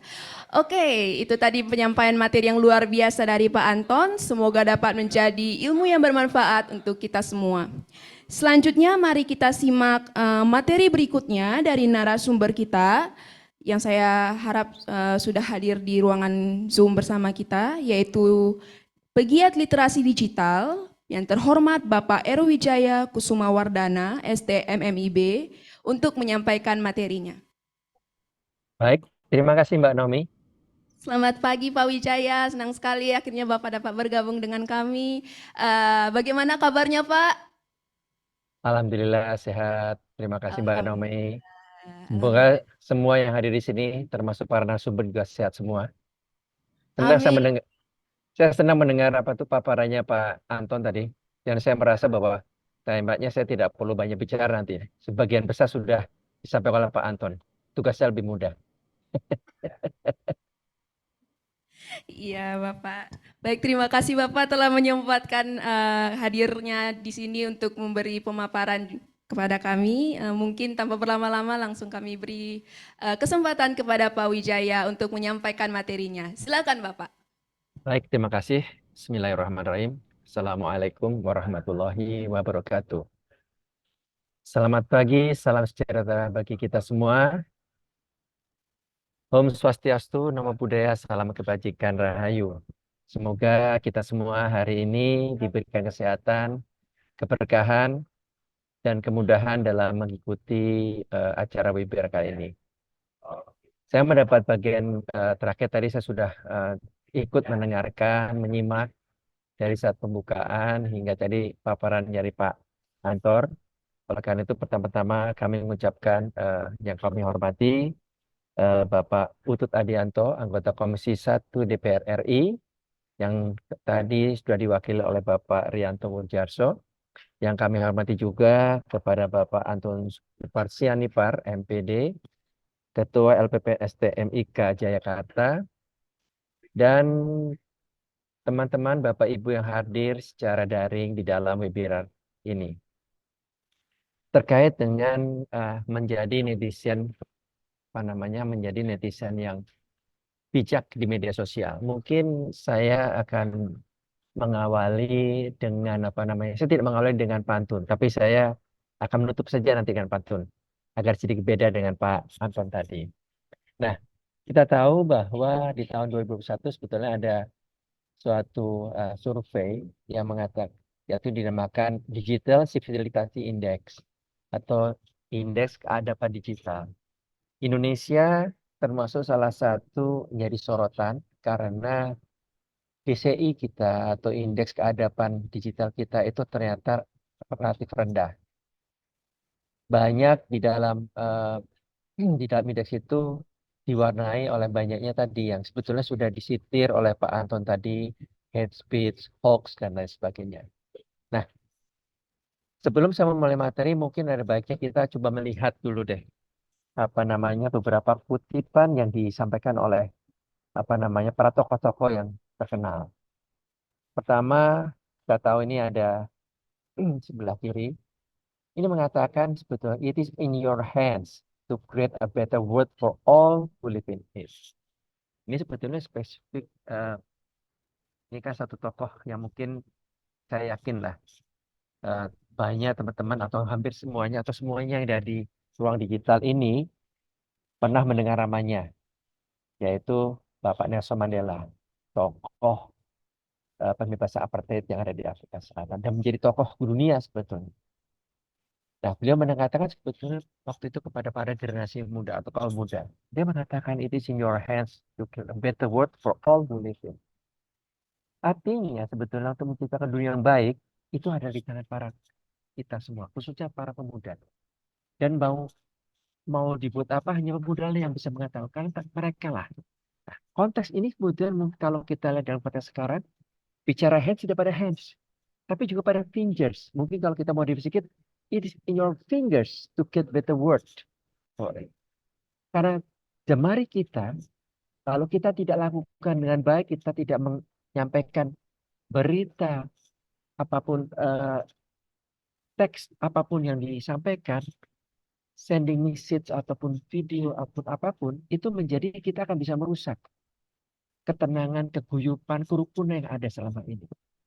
Ya, dunia tadi sudah tenang bisa jadi kisruh atau jadi rusuh atau menjadi ramai karena kita sering menyampaikan sesuatu yang mungkin belum kita klarifikasi sendiri. Oleh karena juga ada satu esensi kebebasan juga yang disampaikan oleh beliau adalah for to be free is not merely to cast off one's chains. Untuk menjadi bebas itu tidak semata-mata kita lepas dari kungkungan, dari rantai, but to live in a way that respects and enhance the freedom of others. Jadi kita hidup harus juga menghargai dan saling memahami, mendorong kebebasan anggota yang lainnya. Jadi bebas itu bukan kita sekedar bebas sebebas-bebasnya, tapi kita juga ada batasannya. Inilah yang di ruang digital. Memang ruang digital itu sudah merambah kemana-mana, bahkan ke ruang pribadi kita. Tidak hanya ruang pribadi, kan kita pun bisa aja. Suara kita, pendapat kita, opini kita juga bisa nyebrang lintas negara. Karena sangat tidak berbatas. Jadi tidak hanya ke lintas teritorial, tapi juga lintas kenyamanan, yaitu ruang pribadi. Bahkan tadi sempat disitir oleh Pak Anton, kita ada kebiasaan itu yang harus dihindari adalah scrolling sebelum tidur. Nah, ini kan menarik itu. Lihat ini segala macam. Yang tadinya tidur pengen begitu ada yang nggak pas, wah jadi semangat nafsu atau segala macam. Nah, ini yang memang harus kita coba cermati dan hindari. Bahkan Eh, ada sebuah tokoh lain yang mengatakan, nah ini khusus untuk kalangan apa tuh milenial dan Gen Z. Young people have to power to imagine the better future and to drive it to make it a reality. Artinya mereka punya mimpi-mimpi yang indah, mereka punya harapan juga. Dan itu bisa diwujudkan kalau mereka mewujudkannya harus jadi penggerak untuk mencari reality. Nah, untuk itu, nah saya sedikit bicara ini dalam konteks bijak tadi, harus tahu apa itu konteks bijak dan etika. Ya. Nah, definisi etika ini yang dikutip dari seorang hakim agung muda, termuda di Amerika dan sangat fenomenal. Namanya apa namanya? Steve Porter. Ethic is knowing the differences between what you have a right to do and what is right to do. Artinya kalau kita berbicara etika tadi bijak itu, esensinya adalah kita tahu perbedaannya, harus tahu perbedaannya antara you have the right to do, kamu merasa berhak melakukan atau apa yang sebaiknya dilakukan. Jadi antara yang sepantasnya dilakukan dan apa yang dilakukan. Jangan sekedar kita berpikir, oh kita merasa bebas melakukan ini, tapi kita lihat sebetulnya ini memiliki adab apa tidak, ini apa itu melanggar norma apa tidak. Nah ini sebetulnya esensi sebelum saya berbicara bijak di dalam media sosial. Nah, boleh lanjut next ininya slide-nya. Kalau kita perkembangan teknologi sekarang ini telah mendorong perubahan atau transformasi apa itu media komunikasi yang ada. Jelas sekarang ini media informasi dan komunikasi itu platformnya semakin beragam dan basisnya semuanya berbasis teknologi. Jadi dampak teknologi ini telah menyebabkan semua platform media komunikasi itu sangat beragam. Kita tidak hanya bicara kalau zaman lalu itu ada radio, video, tapi sekarang sudah ada podcast, YouTube, media sosial, dan lain sebagainya. Dan dengan ada perubahan tersebut, ada perubahan pola pikir, pola sikap, dan pola tindak masyarakat dalam mengakses dan mendistribusikan informasi. Nah, tolong slide berikutnya ini ada di slide berikutnya. Nah, saat ini Indonesia memiliki masyarakat yang kebanjiran informasi saat ini. Sementara kalau kita bicara 20 tahun yang lalu, akhir tahun 90-an, bahkan mungkin masih di awal 2000-an, kita masih mengaku sebagai bangsa atau negara yang kita itu memiliki keterbatasan informasi. Dulu ada suatu pepatah mengatakan, barang siapa yang menguasai informasi, dia akan menguasai negara, dia akan menguasai apa itu dia memiliki kekuasaan. Tapi sekarang ini informasi itu banjir. Dan efeknya dengan masyarakat yang kebanjiran informasi, malah cenderung masyarakat mencari pembenaran, bukan cari kebenaran. Kalau dahulu pada saat kita terbatas informasi, kita kalau mau bicara apa namanya mencari kebenaran, kita pergi ke perpustakaan. Kita mencari jurnal, mencari publikasi, mencari buku untuk mencari betul nggak sih informasi ada sesuai kebenaran apa tidak. Tapi sekarang begitu banyak informasi, bukan cenderung mencari kebenaran, tetapi mencari pembenaran. Dan inilah kita sudah memasuki era yang baru namanya era post-truth. Di mana yang harusnya jadi kebenaran itu menjadi pembenaran yang sebetulnya jadi blur antara benar yang dengan tidak benar. Di sinilah dibutuhkan kebijakan kita, kecerdasan kita untuk bisa mensortir, memfilter, dan memilih informasi yang terbaik buat kita. Lanjut. Nah, tadi sudah disampaikan sepintas tadi oleh apa itu Pak Anton mengenai tadi potret digital di Indonesia dengan penetrasinya dan juga sosial medianya. Tapi sebetulnya ada satu hal yang perlu kita cermati. Bicara sosial media itu ada suatu apa itu kajian yang menyebutkan begini. Di Indonesia ini sebetulnya tercatat pengguna media sosial Indonesia itu tinggi. Tapi sayang data tersebut tinggi itu tidak dianggap tidak produktif. Yaitu berapa? Nilainya hampir 9 jam. Tepatnya 8 jam 52 menit. Di mana dibagi untuk itu. Dari 8 jam 52 menit adalah media kita bermain di media sosial. Itu 3-4 menit. Kemudian layanan hiburan digital 2 jam 50 menit. Layanan musik 1 jam juga. Dan ikut podcast itu sekitar 40 menit. Kalau umpamanya salah, nanti tolong masukkan di dalam kolom chat room. Pak, nggak jelas, saya punya data yang lain. Tapi ini data yang sudah dilakukan.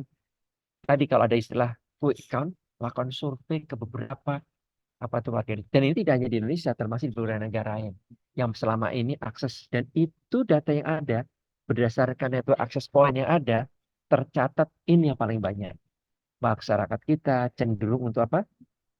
Entertain diri kita. Nah, spesifik untuk golongan Gen Z ya, atau milenial, yang memang sangat digital types. Coba next slide.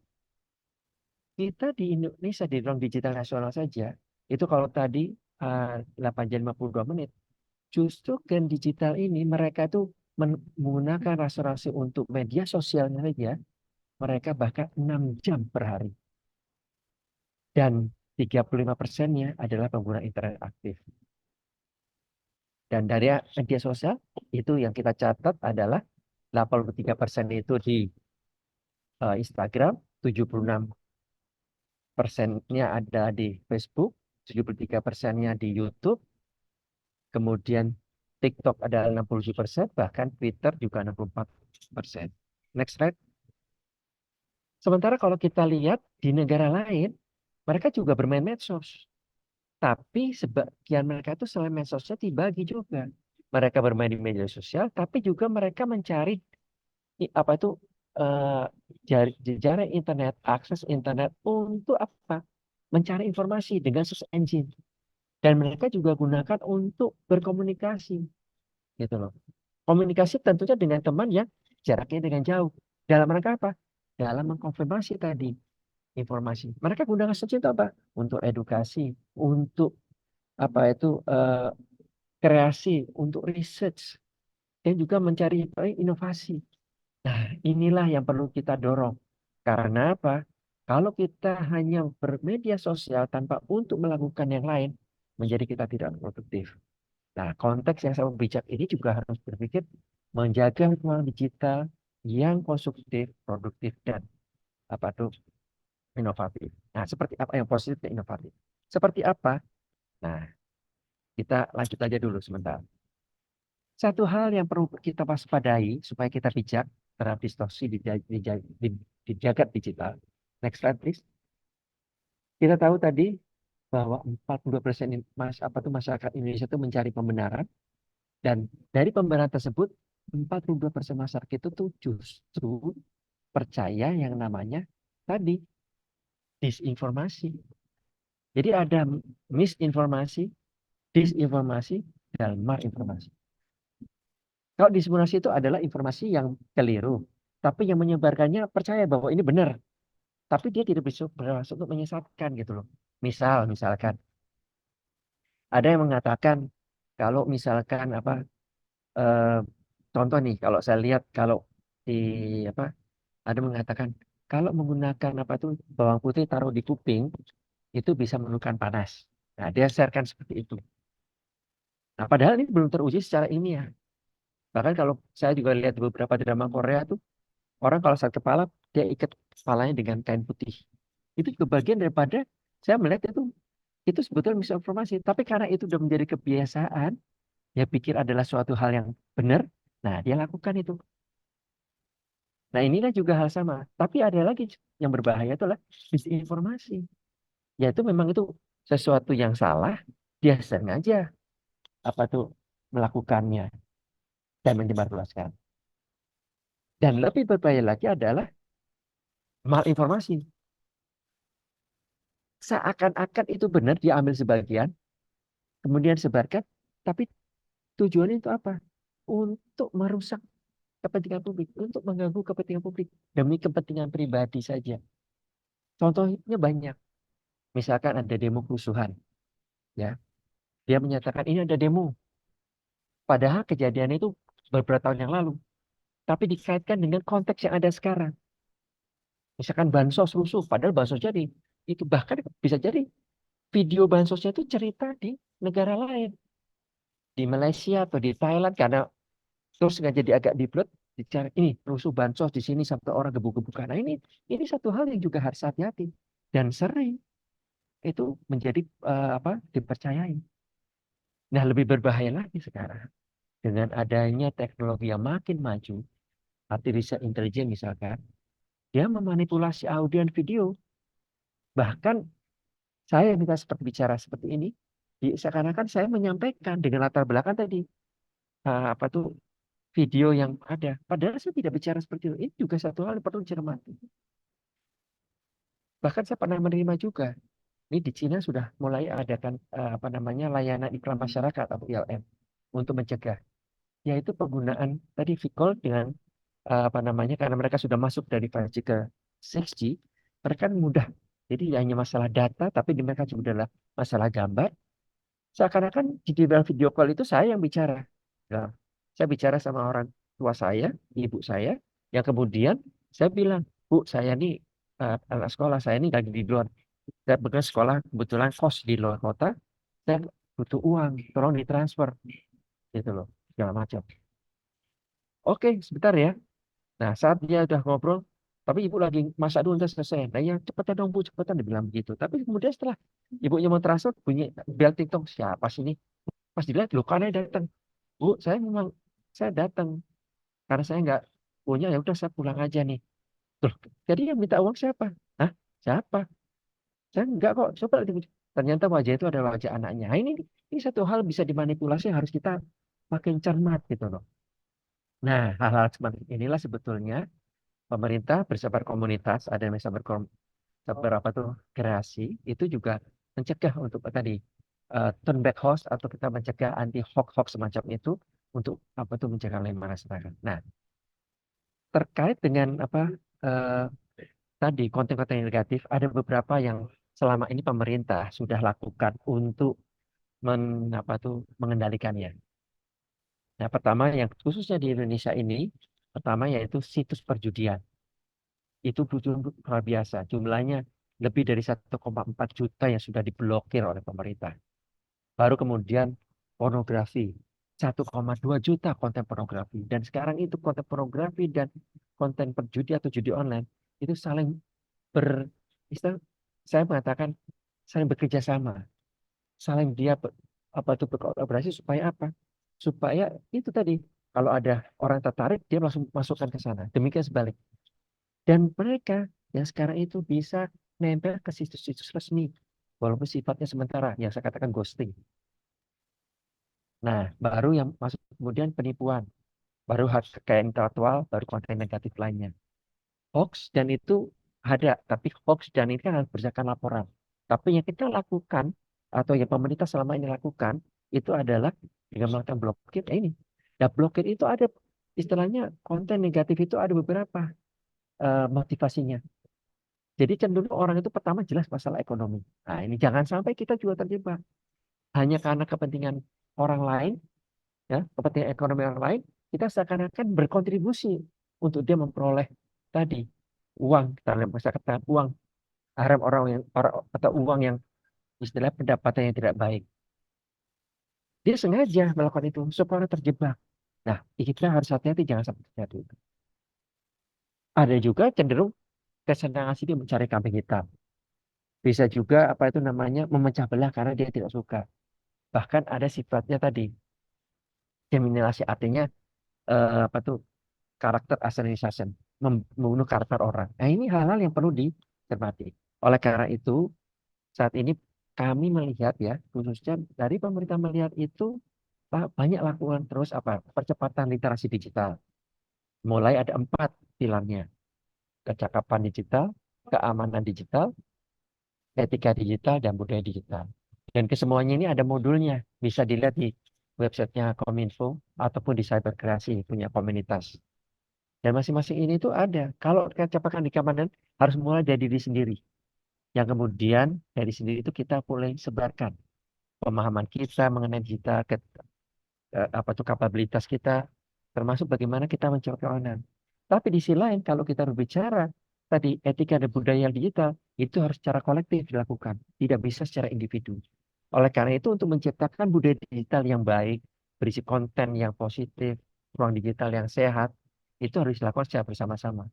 Nah, caranya marilah kita berteman dengan orang-orang yang memang ingin membangun budaya yang baik, budaya yang sehat. Nah, inilah kita bangun juga di dalam ruang digital yang sama. Nah, selanjutnya yang berikutnya dalam membangun kerangka digital, lanjut. Nah, tadi sudah literasi. Pemerintah terus mendorong pembangunan atau transformasi digital. Jadi selain literasi digital, secara yang lebih luas juga mendorong terus transformasi digital. Di mana itu ada fondasinya berupa infrastruktur digital, dan pilarnya ada 3, yaitu pemerintah digital, ekonomi digital, dan masyarakat digital. Dan ini dikerjakan dengan 3 dimensi inklusif, yaitu melibatkan ke semua orang dan juga menyediakan ruang digital yang aman. Jadi ketersediaan akses yang luas, tapi juga menyediakan ruang yang aman. Jadi ruang yang digital aman itu ruang sehat. Nah, kemudian memberdayakan bahwa masyarakat atau publik mampu memanfaatkan tadi infrastruktur digital untuk kebutuhan dia untuk berkembang, untuk ekonominya, untuk sosial sosial ekonominya yang lain. Kemudian juga berkelanjutan kita berharap bahwa ini tidak hanya dalam waktu jangka pendek tapi juga jangka panjang. Dan diharapkan semuanya itu bisa membangun ruang digital dengan konten yang positif, konstruktif, dan produktif. Nah, terakhir sebelum saya ini ada tips bijak di jangka digital. Tadi sudah disampaikan juga sebagian oleh Pak Anton, saya hanya menambah saja. Penting adalah santun dan berkomunikasi. Kemudian tadi juga selain santun, ini mungkin masalah adab ya. Supaya adab kita pun jadi negara lain, jangan sampai kita kalah dengan negara Vietnam yang baru saja mereka merdekanya itu 25 tahun lebih lebih telat dari kita, tetapi secara digital mereka lebih beradab. Kemudian juga selektif menyebarkan informasi. Saring sebelum sharing. Dan juga informasi yang dibutuhkan memang informasi yang bisa membutuhkan tadi. Membutuhkan mengembangkan potensi diri yang konstruktif dan inovatif. Dan laki-laki penting tidak menyebar rahasia pribadi, apalagi data pribadi. Kalau itu terjadi, berarti kita sudah bangkrut secara digital. Karena semua akses kita, tabungan kita, rekening kita bisa mudah diacak. Dan paling penting adalah tertib mengatur waktu online. Kita gunakan ruang digital secara sehat. Kita tahu 8 jam 50 menit, kita jangan kalah dengan netizen di global lain yang memanfaatkan untuk search engine dan juga untuk komunikasi serta pengembangan dan pemberdayaan ekonominya. Dan terakhir, apabila kita mau memposting sesuatu, hormatilah kekayaan intelektual. Karena ini penting. Karena kebijakan itu juga kita harus bisa menghormati tadi hak orang lain juga, properti orang lain. Sebagaimana tadi disampaikan oleh tokoh apartheid, yaitu Pak Nelson, bahwa kebebasan juga harus bisa tahu batasnya, tapi juga bisa juga saling meningkatkan penghargaan kepada hak orang lain. Saya kira ini materi saya. Terakhir, izin saya menutup dengan sebuah pantun. Makan durian enak ngajak bersama. Cakep, Disantap dengan ketan, kopi, dan gula. cakep. Jadilah netizen yang bijak di sosial media agar suasana tenang, damai, dan sejahtera. Sekian. Assalamualaikum warahmatullahi wabarakatuh. Selamat siang. Om Santi Santi Santi Om. Selamat siang Pak Wijaya. Wah, pantunnya cakep banget, nggak kalah cakep dengan Pak Anton. Terima kasih banyak Pak Wijaya atas materinya ya. Jadi memang benar dalam menyebarkan informasi kita itu harus selektif, jangan oversharing informasi pribadi. Dan juga tadi saya tertarik dengan materi mengenai media morfosis ya, yang menyebabkan benar adanya yang menyebabkan kita ini semua jadi kebanjiran informasi sehingga kita cenderung mencari pembenaran daripada kebenaran. Dan juga tadi saya juga mencatat mengenai distorsi jagat digital ya, yang hasilnya adalah manipulasi audio dan video. Seperti kita tahu, kekerasan gender berbasis online, adanya pornografi atau revenge porn ini juga kemudian sangat memprihatinkan dalam media sosial kita. Sehingga butuh percepatan literasi digital, kecakapan digital, keamanan digital, etika digital, dan budaya digital. Baik, Oke, telah kita simak materi dari kedua narasumber kita yang luar biasa pada hari ini. Selanjutnya, tanpa berlama-lama, kita akan membuka sesi diskusi berupa tanya jawab. Adapun ketentuan yang harus diperhatikan yaitu agar pertanyaan dapat diajukan secara singkat, padat, dan jelas. Langsung saja kita mulai sesi tanya jawab. Saya persilakan kepada para hadirin bila ingin mengajukan pertanyaan.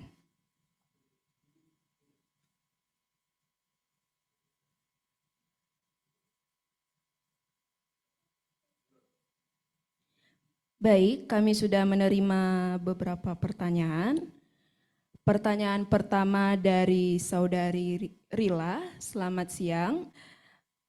Saudari Rila, apakah dapat terhubung dengan kita? Baik, selamat pagi Bu Rila. Baik, Selamat selamat siang Bapak Ibu. Ya, selamat siang. Silakan Bu Rila untuk mengajukan pertanyaannya. Oke, baik. Untuk pertanyaannya,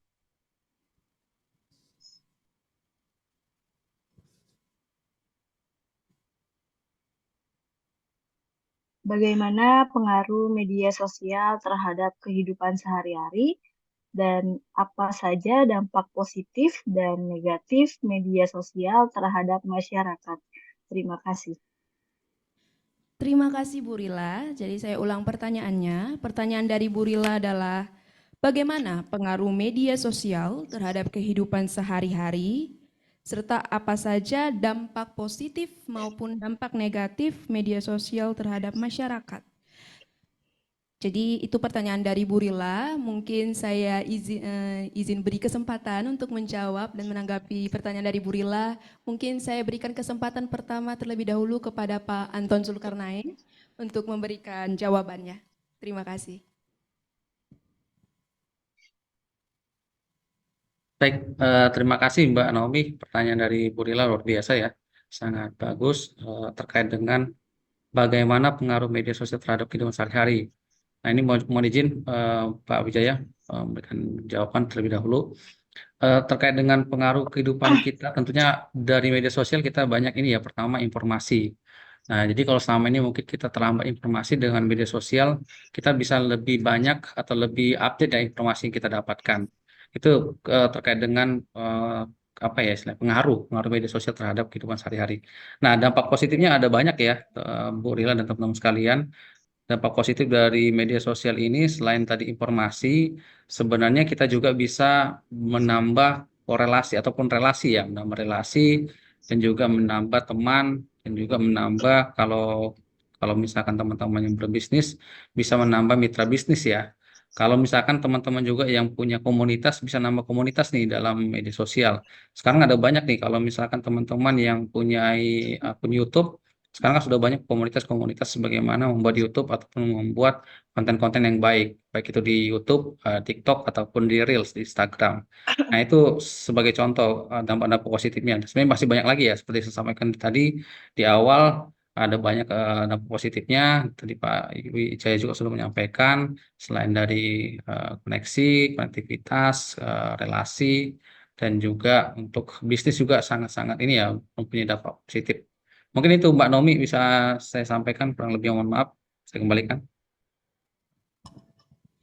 Baik, terima kasih Pak Anton Zulkarnain atas jawabannya. Saya juga ingin memberi kesempatan kepada Pak Wijaya untuk menanggapi pertanyaan yang sama dari Bu Rila mengenai bagaimana pengaruh media sosial terhadap kehidupan sehari-hari dan apa saja dampak positif maupun negatifnya media sosial terhadap masyarakat. Terima kasih. Baik, terima kasih Mbak Naomi. Saya mesti bisa terdengar ya. Jadi sebetulnya pertanyaan ini lebih relevan dengan tadi apa yang dipaparkan oleh Pak Anton tadi. Ada beberapa yang pengaruhnya. Tapi saya hanya menambah sedikit. Pengaruh media sosial terhadap sehari-hari itu adalah tadi. Semakin lama kita terlibat di dalam media sosial dan sifatnya media sosial itu hanya untuk entertain diri sendiri, akhirnya itu kita hanya untuk jadi consumer. Ingat itu. Kita tidak. Padahal media sosial juga bisa kita gunakan untuk kita menjadi produser. Nah itu. Dengan apa? Dengan kreatif. memang ada ya. Contoh misalkan nih, TikTok itu sebenarnya media sosial, tapi dia juga bisa untuk apa namanya istilahnya trading, berjualan. Bahkan sebetulnya kalau kita lihat konsep daripada TikTok itu dari CEO-nya, dari foundernya, itu adalah awalnya adalah dia mencari suatu media agar setiap orang itu bisa menunjukkan talentnya dia. Nah, jadi kita kan kadang-kadang kita hanya menikmati talent orang lain, bukan kita mengisi talent kita untuk bisa lihat orang lain. Nah, inilah. Jadi ke sana. Nah, dari konteks ini sebetulnya esensi. Makanya pada saat kita apa tuh mau memanfaatkan sesuatu, cobalah kita search engine. Apa sih fungsi ini? Apa sih misinya? Ini paling penting sehingga kita tahu, oh esensi teknologi ini ada, media komunikasi ini ada atau platform ini ada untuk ini. Nah, kita manfaatkan. Nah, dari kita bisa manfaatkan, kita tahu apa yang bermanfaat atau positif buat kita, apa yang negatif. Kalau kita tidak tahu, akhirnya kita jangan sebagai tadi pengguna saja yang tadi ada apa tuh data menunjukkan hampir 9 jam. Bayangkan 9 jam itu kan hampir satu hari kita kerja itu.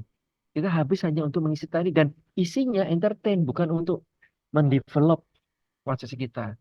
Nah, ini yang saya harapkan teman-teman Gen Z mulai coba merubah tadi mirror movement, merubah pola pikir, pola perilakunya.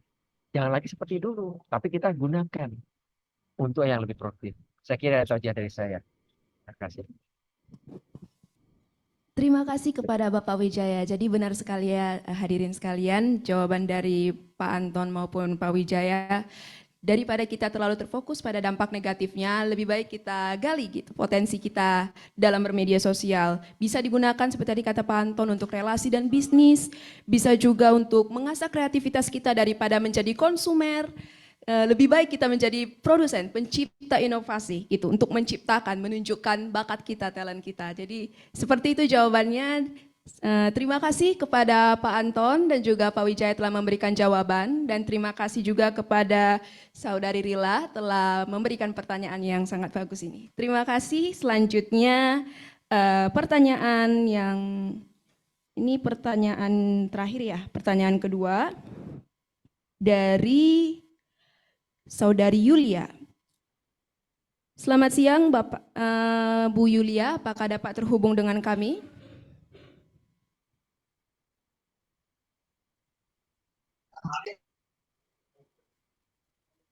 Selamat siang Bu. Boleh mikrofonnya diaktifkan?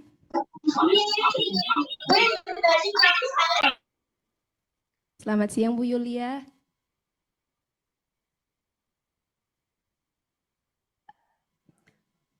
Apanya kayaknya masih di sekolah ini kayaknya. Baik Bu Yulia, apa Iya. ya, selamat siang Bu, boleh diajukan pertanyaannya? Oh iya, sebentar. Saya izin bertanya.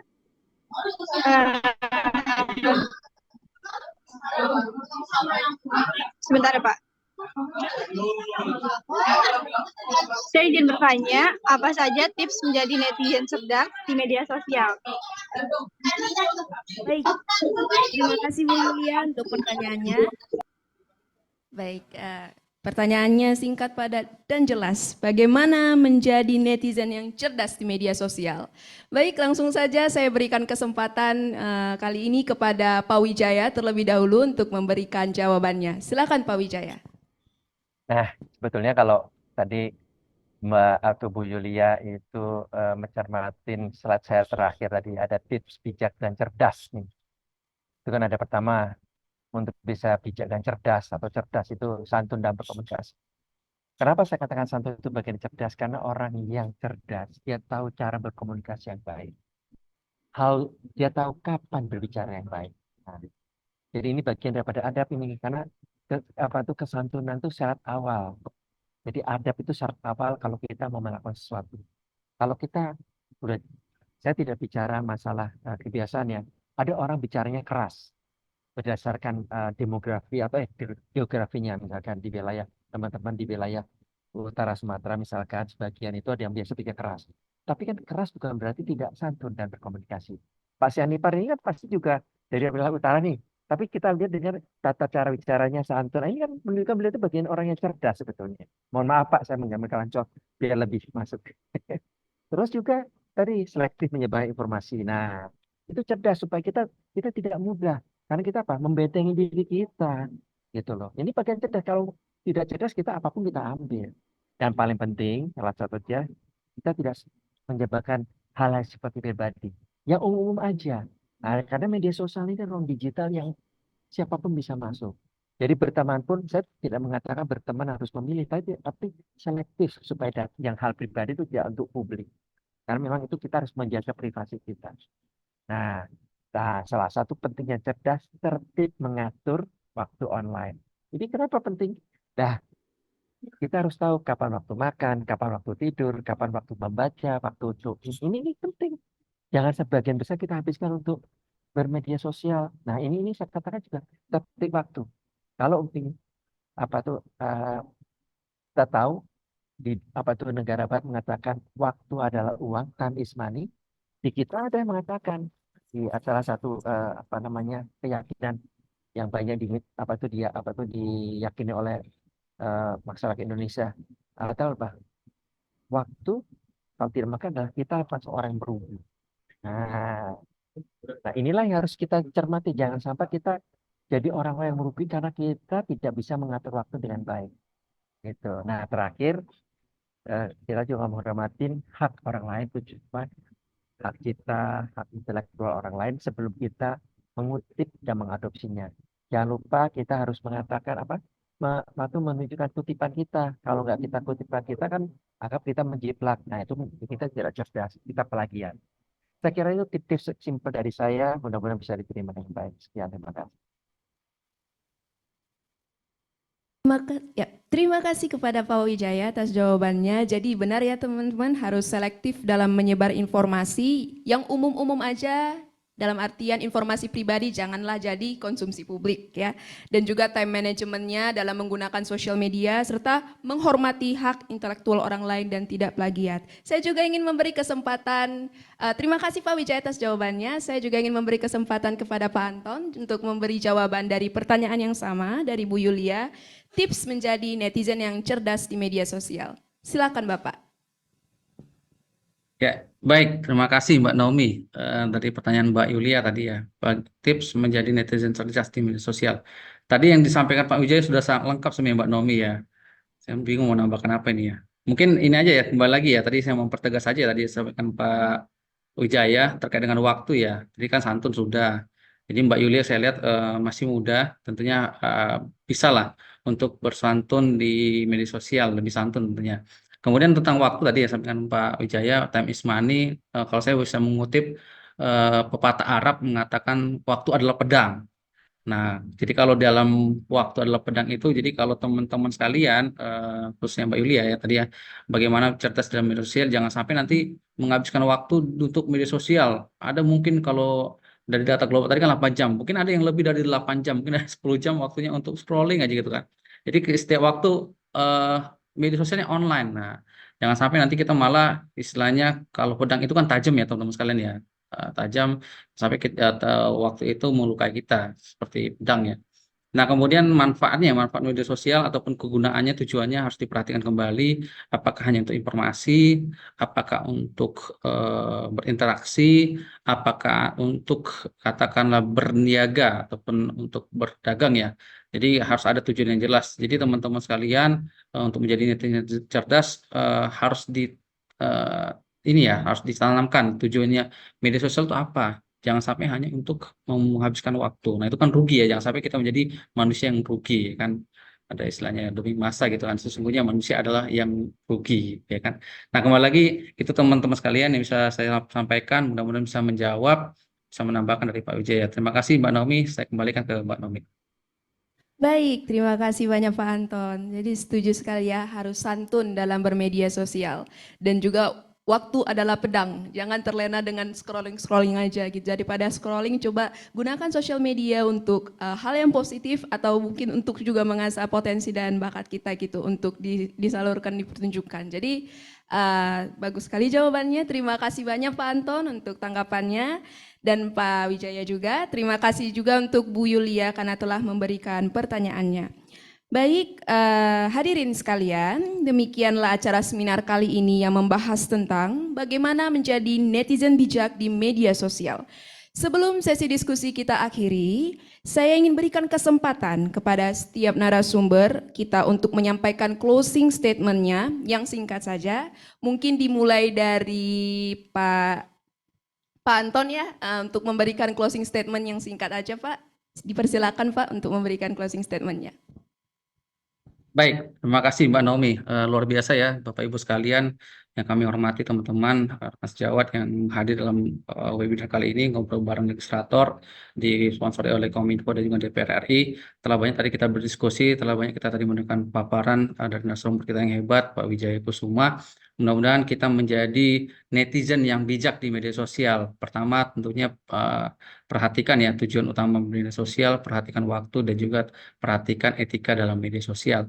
Mungkin terakhir Mbak, karena waktunya singkat ya, saya tutup dengan pantun. Tadi Pak Wijaya sudah pantun, mungkin saya tutup juga dengan sebuah pantun. Minum kopi di siang hari, ditemani Cakep. sang pujaan hati. Cakep. Sungguh senang rasanya hari ini. Semoga kita dapat bertemu kembali. Selamat siang. Assalamualaikum warahmatullahi wabarakatuh. Keren sekali. Terima kasih Pak Anton atas closing statement-nya. Kita juga ingin mendengar closing statement dari narasumber kita, Bapak Wijaya sebagai expertnya nih dalam literasi digital. Boleh berikan closing statement-nya Bapak untuk kita para hadirin. Terima kasih, silakan Bapak.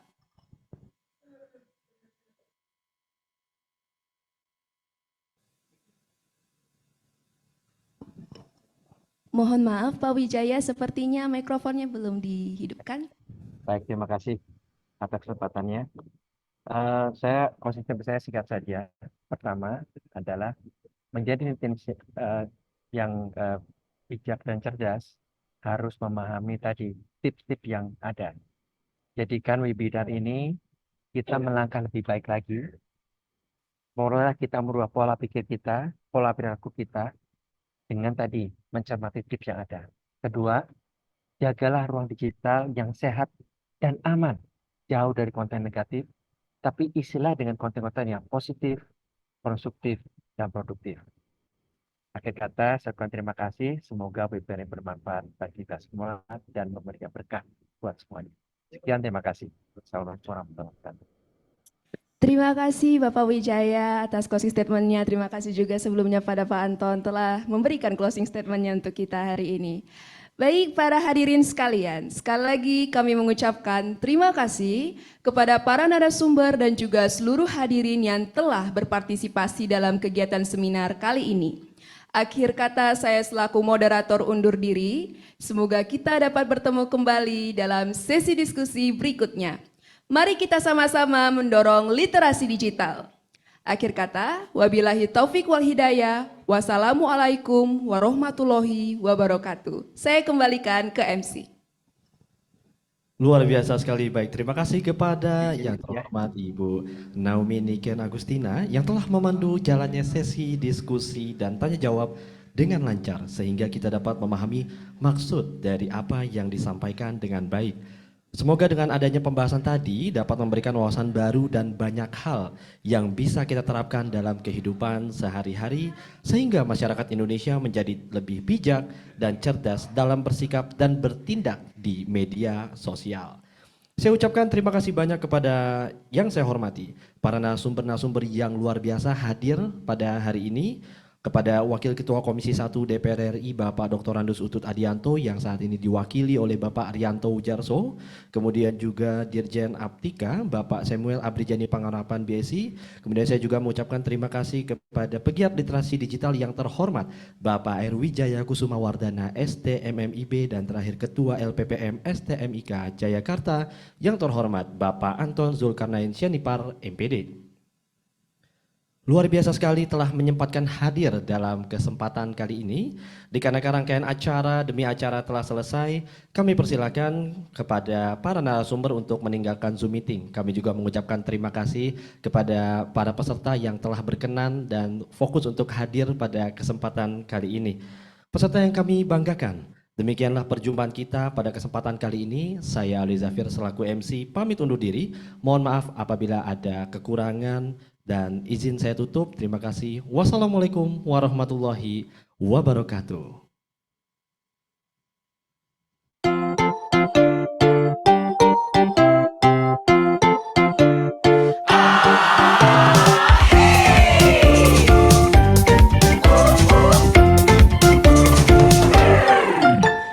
Tahukah kamu bagaimana caranya bisa asik di ruang digital? Tidak mudah caper, tidak suka pamer, apalagi baper. Jika main sosmed, semuanya datang dari rumahku. Tempatku kenyang dengan I love you. Kita di keluarga makin cakap digital. Oh, oh, dari Indonesia. Kita di keluarga sangat super bahagia. Oh, oh, dari Indonesia. Kita main bersama, belajar sama-sama di dunia nyata dan di dunia digital. Semakin mengerti, semakin hati-hati. Keluarga makin cakap digital.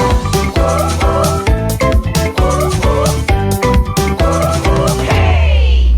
Semua memang sibuk, tapi semua mau punya waktu untuk saling membantu.